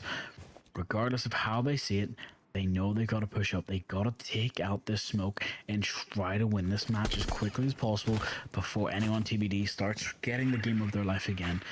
Because this is their final match. As you said, it's their time to clear it as much as possible, but they can't find any utility. So it's going to have to just be used as a quick detonation on the top of the staircase just to show off, hey, this is a sign of power. It's covering our entryway. A minute 20, and not really much has happened right now. Everybody's kind of slowly but surely now really started to make their way through. Everybody's now officially made their way into the building, and so Mod 1, well, they're, oh my God, that was a, oh wow, he shot that real quick. Anyways, Ying flashes are going to come out regardless, but Ying to get taken down, oh my gosh, a 3v3 though, as two players are going, or two picks coming out in favor of the boys on TBD. Jarlos wants to start planting that bomb, and it seems like he might just be able to. Where is the smoke right now? He's on the first floor. However, a pick is going to come out. Jarlos, who was a planter, now going to be killed. That's going to be unfortunate. Slinky is going to be upstairs with Mr. Hydepew, who gets taken down. And the defenders on Mod 1 have secured this round. An amazing round, actually. It was great from them, and so a 3-1. Is what it's looking like. TBD, still potential to win out this round. This is actually, I believe, TBD's map pick. So they are going to be on the offense. There is still potential to bring it in on the defense as well. But I would feel like for insurance, I feel like TBD should at the very least secure themselves another round. Just one more. I'm going to have to agree with you on that, especially for the case of insurance, making sure that they can get the best possible split of a 4-2. But, again, it's Chalet. It is a somewhat defender-sided map, so I think they should try to take all 5, make it a 5-1. But, again, this is why when we're on this site, it's most important to think it through. Think about what you need, what you have to have, and don't shoot your teammates even out of aggression, anger, or anything else, because this might be the map where they can just lose it, but it's not a map they want to lose. They want to go to sleep. They know it's 3:30, and they need to win. And by the way, it's 3:30 in the morning I'm talking about for me, so I would like to see these guys win it, or TBD to show it off and clutch back hard. Thugging it out, man. 3:30 in the morning, that's a love of the game. That's a love for Rainbow. My gosh, you got that dog in you. But anyways, these boys got that dog in them too. I'm sure Mod 1 wants to close this out, and TBD want to bring it as far as they possibly can.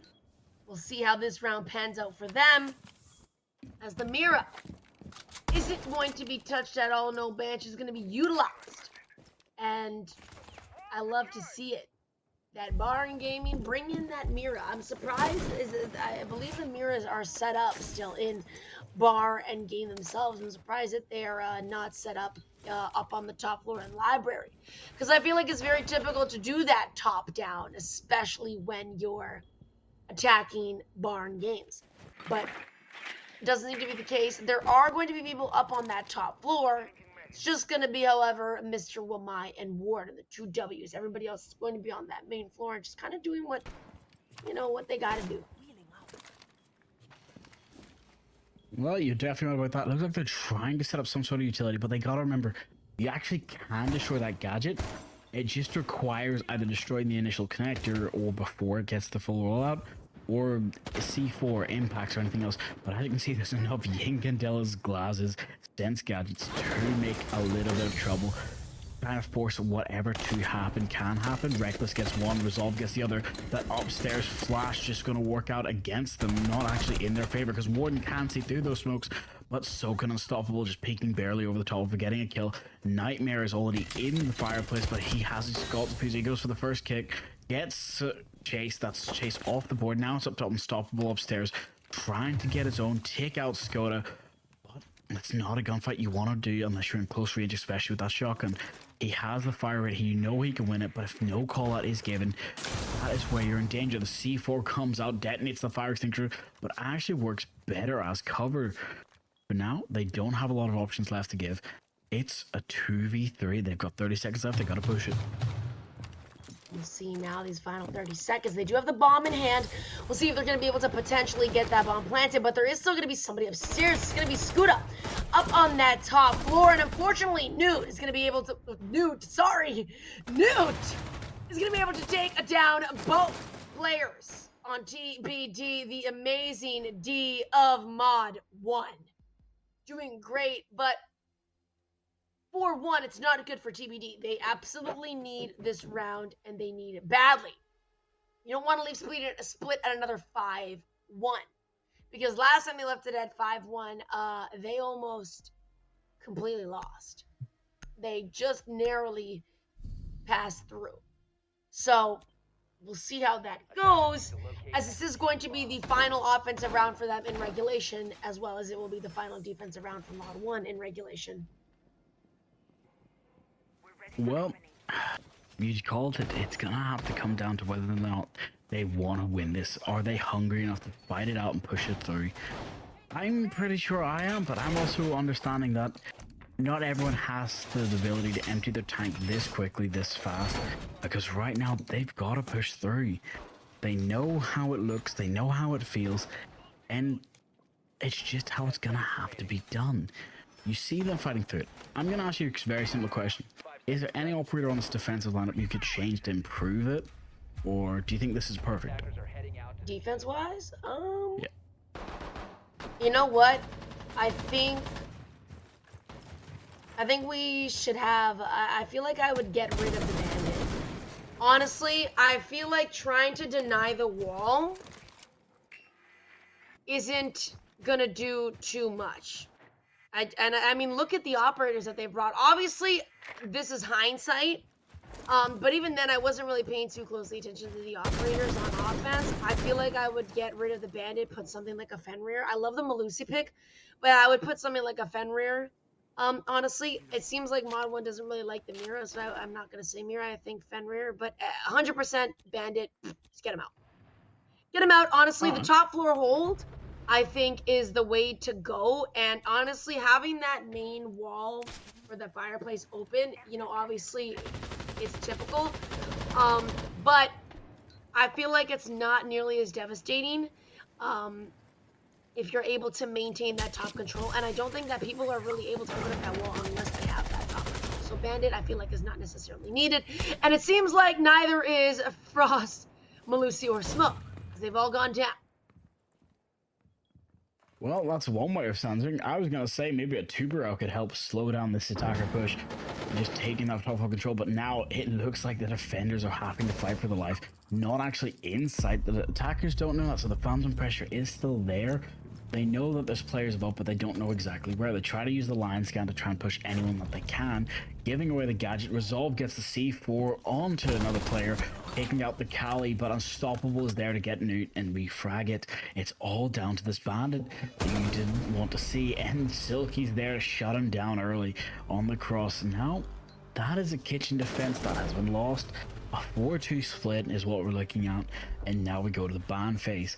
Let's see what they think they should be banning. I'm going to call it for, besides Clash and Kai being simple ones, Sammy probably is going to be one of the better bans to see. I feel like this early on, Azami might not. I feel like the Clash and the Monty will probably still come out. I want to say a Thermite and maybe even a Valk. Thermite and a Valk, I think, would be great types of picks. There's the Clash and the Monty, typical. That one just, yeah. I don't know how TBD is going to run with the Mira. They honestly, Mod 1 might get rid of the Mira only because of how great the Mira was for TBD on Cafe. I feel like Mira would be a great ban, even just a safe ban in general. Mod 1 isn't the team to use it, but TBD definitely did utilize it themselves. Castle and Dokkaebi. I couldn't have been any further. Really? A Castle and Dokkaebi? I mean, the Castle, okay. I feel like Dokkaebi as an offensive operator, I feel like not bad, but maybe something a little bit better. Even something like a Brava, I feel like is a great ban. Dokkaebi's not horrible, but I feel like there could be more that we can use, especially some sort of hard breach. Protect your bombs from being defused Therm, by attackers. specifically. Well, I'm going to have to say you might be right about that, but we do get that does force them to bring the new operator Denari as well to show off their new secret strats to try and win this match out. But as you can see, I feel like that was more of a comfort pick. They've analyzed the last 2 matches they've had and decided, you know what, we're going to take away Dokkaebi early so that Chase doesn't know which operator to bring to help with their own strat. They've tried their best on Model 1 trying to read them into the game, but it might be best to, hey, throw any doubts they have to the wind and just try and shut this out themselves. Fight it for the victory. Bring Denari. Make sure you've got comfortable with the gun. And as you can see, it's Siege. There's many ways to play this map. As you said before, this is not a very one-type linear map, but you can't really just forget and give. For now, they try to use the shields, try to use any Denari gadgets that they can, cover the floors up, and maybe, just maybe, force a win through gunfight or through gadgets. And I think probably wasting enough time where they can just get close to that wall from above, crouch, and try and blow out the top half might be the play.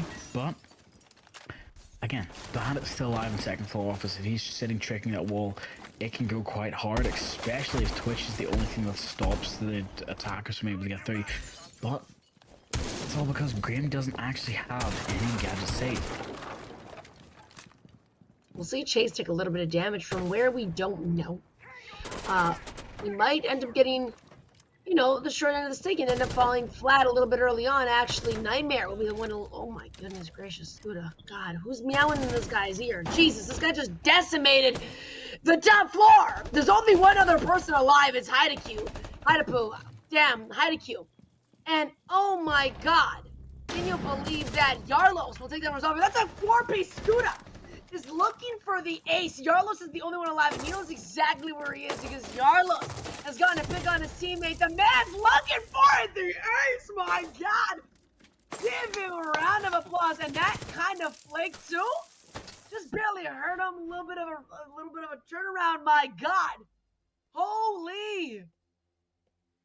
Mod 1 absolutely on fire, but not Mod 1. Scuda is actually on fire. To hold himself, getting himself 8 picks. He's gotten a pick every single round plus 1. It's been 7 rounds. He's got himself 8 picks. The R4C is ringing in these guys. This 6 Scuda. I like that. 6 Scuda. That is cute.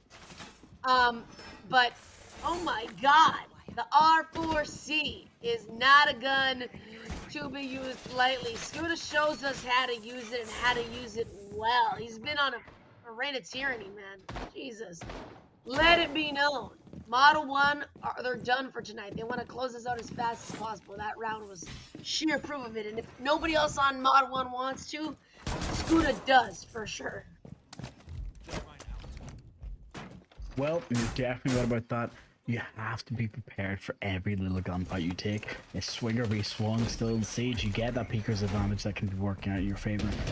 It doesn't tell the full story, and everyone knows this, but it can't be shut down. So, the biggest play is gonna come out from how do they want to handle this. It's 5-2 split. This is where they lost it last time on the first map and the second, and a 7-2 and a 7-2. So, for now, this is going to have to be the story. This is their sing-along to try and save themselves the Disney moment. And I'm thinking they can get it. There's 5 people trying to push offer sway while one player's on Mesmer trying to defend it. That can already be a big enough distraction. But as you can see, when the Asami barricade just doesn't detonate because it perfectly lands at the same time, another Asami barricade's been destroyed, can actually glitch it out. Refire just to scare Capital off from the angle, but it's not actually good enough. Capital has that LMG, so he's got bullets for days, and you've just got to be prepared for it. 2 minutes left. Are you ready for the penultimate round? Hopefully. I'm ready. And I'm sure all these boys are ready as well. Let's see how well this works out for either team. Scuda's still using that R4C, but it seems like the boys on TBD have tried to deny him a little bit harder, especially with the zombie not being able to walk in through, you know, a singular doorway so fast. And it will be Nyx to stop Scuda, the ace, and now he's the first dead, leaving Mod White one less player, almost 2 as Newt is going to be down, but only by the frost mat. His limp won't last forever, but it will seem that way. That's what's the diffuser. Down in sight. Mod 1 coming from an amazing round like that, turning to this. I'm not sure what that's about, but both Slinky and Yarlos are going to secure themselves another kill, and it's going to be up to Reckless in a 1v5. This potentially could be a flawless in favor of the boys on TBD, which I'm surprised. After that last round, it was absolutely beautiful. Now, Mod 1 have just kind of dropped off, but it's just one round. That's okay. We'll see as Reckless may continue to move forward slowly but surely, as there's just about 45 seconds remaining. There's not really much else to do other than wait for a couple kills and potentially walk into sight and do what you gotta do. Well, I just said it's just going to have to be an impromptu tactical timeout, but also just trying to pad the KD just enough, trying to find an opening. It's a 5v1. You'd have to ace it like your teammate did, but without the element of surprise, which isn't really your best favor. Now tries to drop and drop and sees the defender, could almost get the kill but cannot land the shots. Yarlos gets it, giving a flawless round to the defenders. You had 2 defenders standing on the pole team was trying to play billiards, but that's not how Siege works. It's a gun game, not a pulls game. So, no playing the fool. And now, we only have one problem we have to win now. This next round of bans is going to come into effect, so if they can't get away with such a lead right now, Model 1 might actually lose their lead. Master Bedroom is the next site. We're going to Asami, Womai, and Mira. And I'm expecting we get to Sentry and Bandit. Yes, we do. But now Thermite, Grim, Ash, and Twitch on Blackbeard are seeming like their plays maybe a rush strat, but for now, like, there's no way of knowing, especially when it comes to Model 1, and especially when it comes to TBD's defense. They can set this up however they want, either for aggression, for early picks, or just to open up the entirety of site and just play it, because, you know, Castle's not here. The Asami is having to be that makeshift Castle barricade, and if they ban Asami, I could honestly see TBDs trying to fight us back just on gun skill alone. Mirrors are both going to be set up. One of them was in that closet. I feel like that's a little bit... Like, I think it was in the closet. That seems like a little bit odd. I don't think I've ever seen that before, but... To each their own. We will see the library one, which is very typical. Yeah, I feel like I've never seen it before. I feel like this would be a lot more effective having a castle barricade there, but I guess obviously castle banned. They're still gonna work out with the strategy. They just gotta be careful for big window, because if somebody's actively watching that mirror, it can be very easy to just get wallbanged. You don't want that to happen. It also seems like Mod 1 are kind of moving their way in very fast, as everybody except for Scuda and Newt are going to be in building. And it's not like, you know, they've all kind of come in through separate areas. They're all coming in through the exact same spot. They came in through this kind of with this West Main stairs, Astro stairs. And so they're slowly but surely waiting for their cue to just go in and, take as many lives as they possibly can, as many casualties as it takes. And so now about 2 minutes and everybody's kind of started to establish their position, especially on that, westish side of the map, that west-south side, and Slinky and Unstoppable both taking immense amounts of damage. They're not looking too good, but we'll see how this continues. Well, as you can see, the actual plan is to go for that west side push into Masters, go for the plant, but the C4 rings out at the same time that Slinky gets it. Newt gets the refrag, gets a two-piece, taking out them both, but the diffuser will go down by the Nomad, leaving it into that 4v3. But again, Hydra goes out and gets Newt from the repel, and the call out out here. They only have Striker, who's now just been taken out. It's just up to the chase. Hydra versus 3. It's not a position you want to be in. Post-plant situation, you have to push in through the side. You don't know if people are repelled or not. You don't have any information. It's all going to come down to pure gun skill. Hydra can get a second one, takes out Ace, leaving Chase and Nomad up on the board. And that's not the position you want to be in. You've got 14 seconds. That means you got to take out 2 players or go for the plant, which you actually can do, but the players below, if you don't have the line of sight, you're gonna lose it out. The timer is not your friend. But Reckless was there, close upstairs, pushed in just in time. And honestly, Rose don't fit could have came true if he had not missed that first shot. If that was only a second later, he would have had that. That would have been crazy. Jeez. That was close. Unfortunately, not close enough. TBD taking their time out as its match point. This could be potentially the last time that they are able to take a timeout. I have also forgot to mention this every single time. I guess I'll bring it up, but there is a statistic where about, I believe it's 70% of the time, 70% of the time that a team takes a timeout, they immediately win the round right after. If this statistic kind of carries through, then TBD, knowing TBD, they've taken this timeout, they will end up winning out this round a 70% chance. Obviously, you don't want to be on the other side of the statistic, right? You won't always win the next round, but there's a 70% chance that you will. So, granted that this statistic holds up, TBD should, with a 70% chance and a grain of salt, win out this next round. We were mentioning the bans. Let's take a look at where this, who the next ban will be. Let's see. I want to say Mira. Like I said, you had mentioned this before. You said, what do you usually use the third pick for? And I said third pick is typically flex. It depends on what the team, unless I have like a really regimented, like, no, we got to get this out of here, like a shield or something.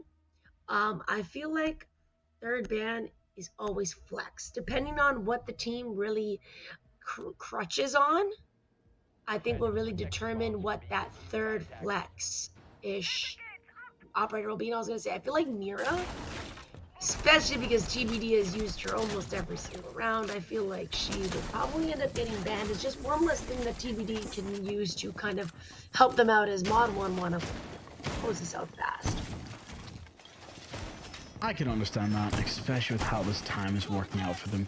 They have the final or penultimate round, basically, and here's the problem. The teams are being boisterous. They're trying to get into the mental game. They're trying to set up, but at this point, it is the endurance, the pressure, and the fear of losing this grand final, where Eurolus might actually try to go for the run out and try to go for that early spawn peak, or in this case, putting out some barbed wire just to put off the attackers from trying to do any sort of rushes or any sort of early play. Here's the bigger problem. Not only do you have Glaz, Blackbeard, Flores, and Bravo rushing you down, you also have a Thermite. I'm just being prepared for this match is getting me hyped, looking at how Nightmare and Silky are trying to hold on to the library, but also how Hydra's trying to hold Mez on his own. You can't be prepared for anything that could go wrong, will go wrong. Drones, callouts, even a single bad ping could end up being the costing you the entire match.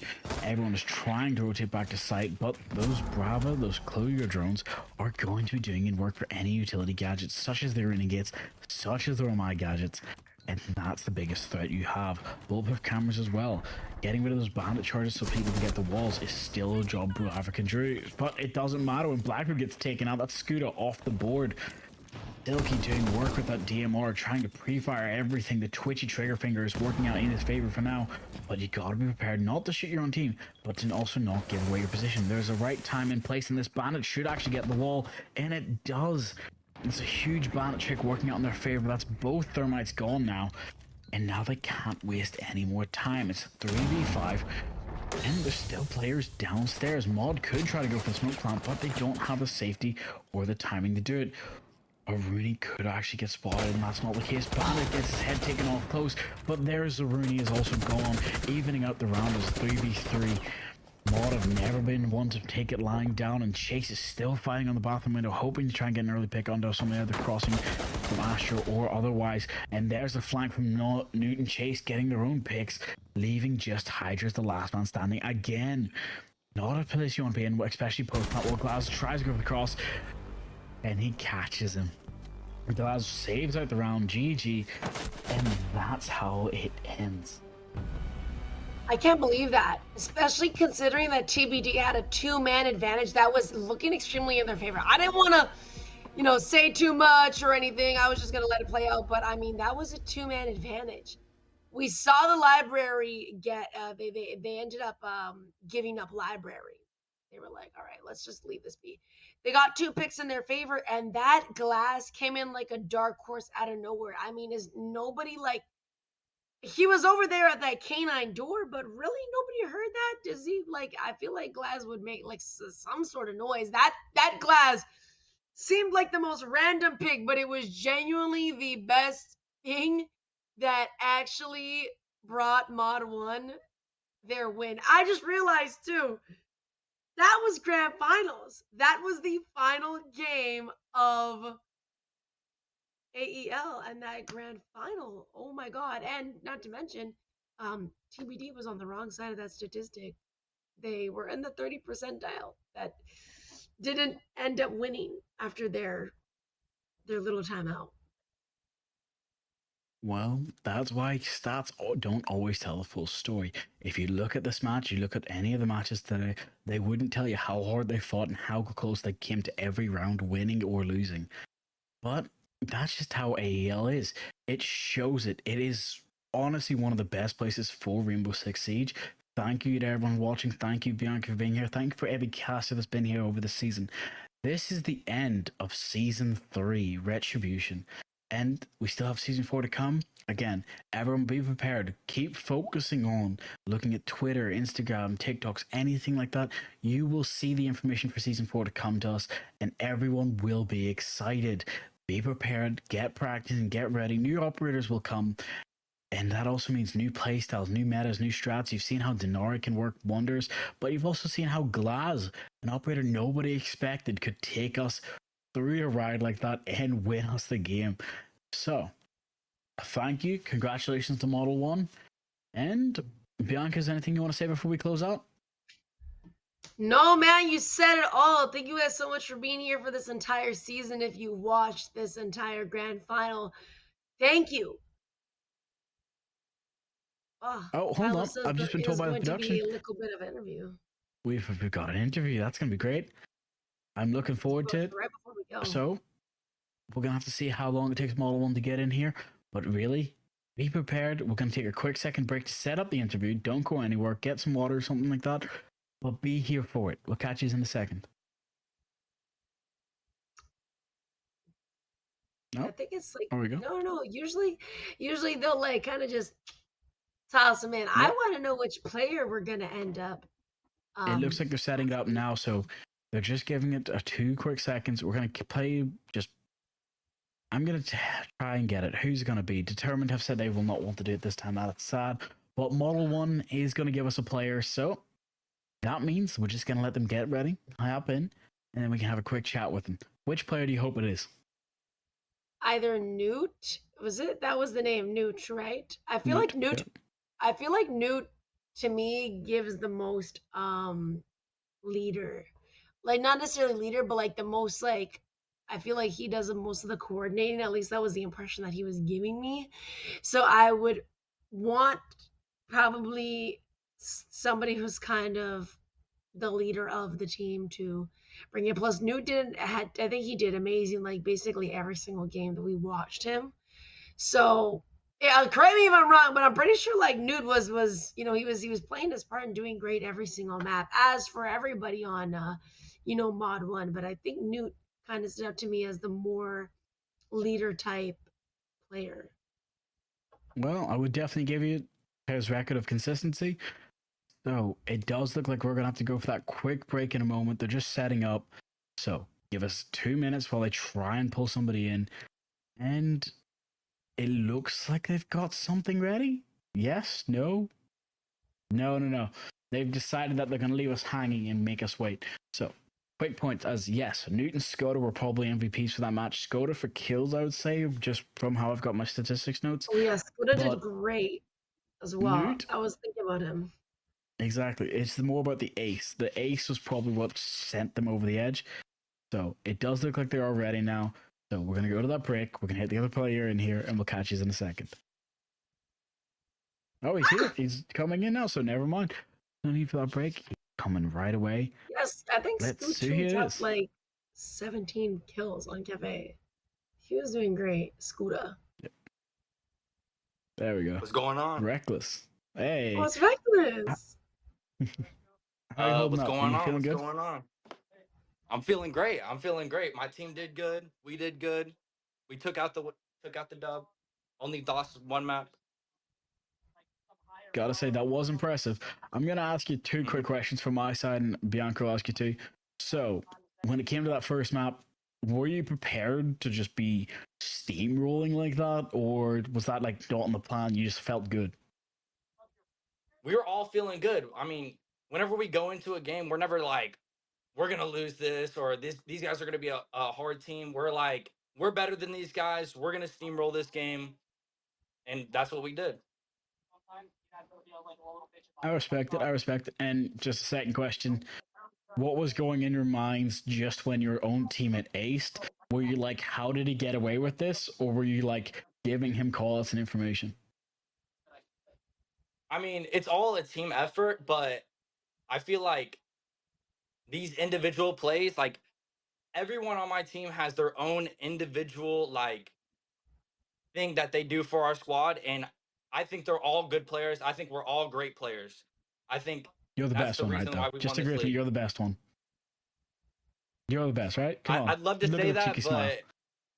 but my teammates locked in. I mean that one tap was so nasty with Newt clutching that one round in Yes. kitchen. It was so nasty. Scooter walking in on K9 and frying their entire team. I mean, go plays, It go calls. plays. It calls. All right, Bianca, I'll let you ask the questions now. So you guys on Cafe, you guys had ended up giving up Cafe. I believe the Mhm. score it was either 5-1 or 6-1, and you guys took a timeout, and I had mentioned, I had said I feel like there's either one of two options. Either these guys are gonna try and go for the win, of this map. They're going to try their absolute hardest, or they decide, look, we're kind of down. Maybe we just need to get this on a whole new map. Maybe we should just throw this map away, lose this round, and immediately go over to Chalet. Was that an option that was in your guys' head when you were down and you ended up taking that time out? Or were you guys like, no, we're going to push through this. We're going to see if we can win it. And if we don't, it's fine. We go next map. Our team is filled with good players. I feel like we would never give up a map on purpose. We would always go for the win no matter what. We would just push through. No matter if we're down 0-6 or anything, we will always go for the win. All right, I like that. And another question, last question. Hmm. You had mentioned Scoot and oh my gosh, now I Newt. forgot his name. Oh, yeah, Scoot and Scoot. What was his name? Scooter. Newt. Scooter and Scoot Newt. and Newt. Newt. Yeah. I kind of got the very leader style from Newt, but I wanted to know, do you guys have kind of like a specific IGL on your team, who kind Yeah. of like coordinates, or is it kind of like a mixture of everybody throwing in their own input, or is there like somebody that you guys kind of look for guidance when you're playing your games? our main IGL is Resolver, and Newt is our co-IGL. He keeps like the vibes up, and Alex Resolver. He shot calls more. But we do as a team. If we see a gap, we will call it out as a team. We'll try to figure out the best way to attack or defend. Okay, I like that. I honestly thought that Newt was kind of like them. I was like, he gives off a very leadership kind Yeah, of for role, sure. but I love it. You guys played amazing. The chemistry was off the charts. Thank you so much for coming tonight. Did you have anything that you wanted to say for the stream at all? I'd like to say GG's to the other team. They played well. Uh, I got nothing else to say. Or any Well, Instagrams or fair. Twitters you want to shout out at all? Reckless Gooder, Resolver, IGL, YW Newt, OGQK for Chase. All right. Fair. I'm gonna ask you a quick question. You coming to AEL for next season as well? Of course, we're coming Good back. man. That's what I like to hear.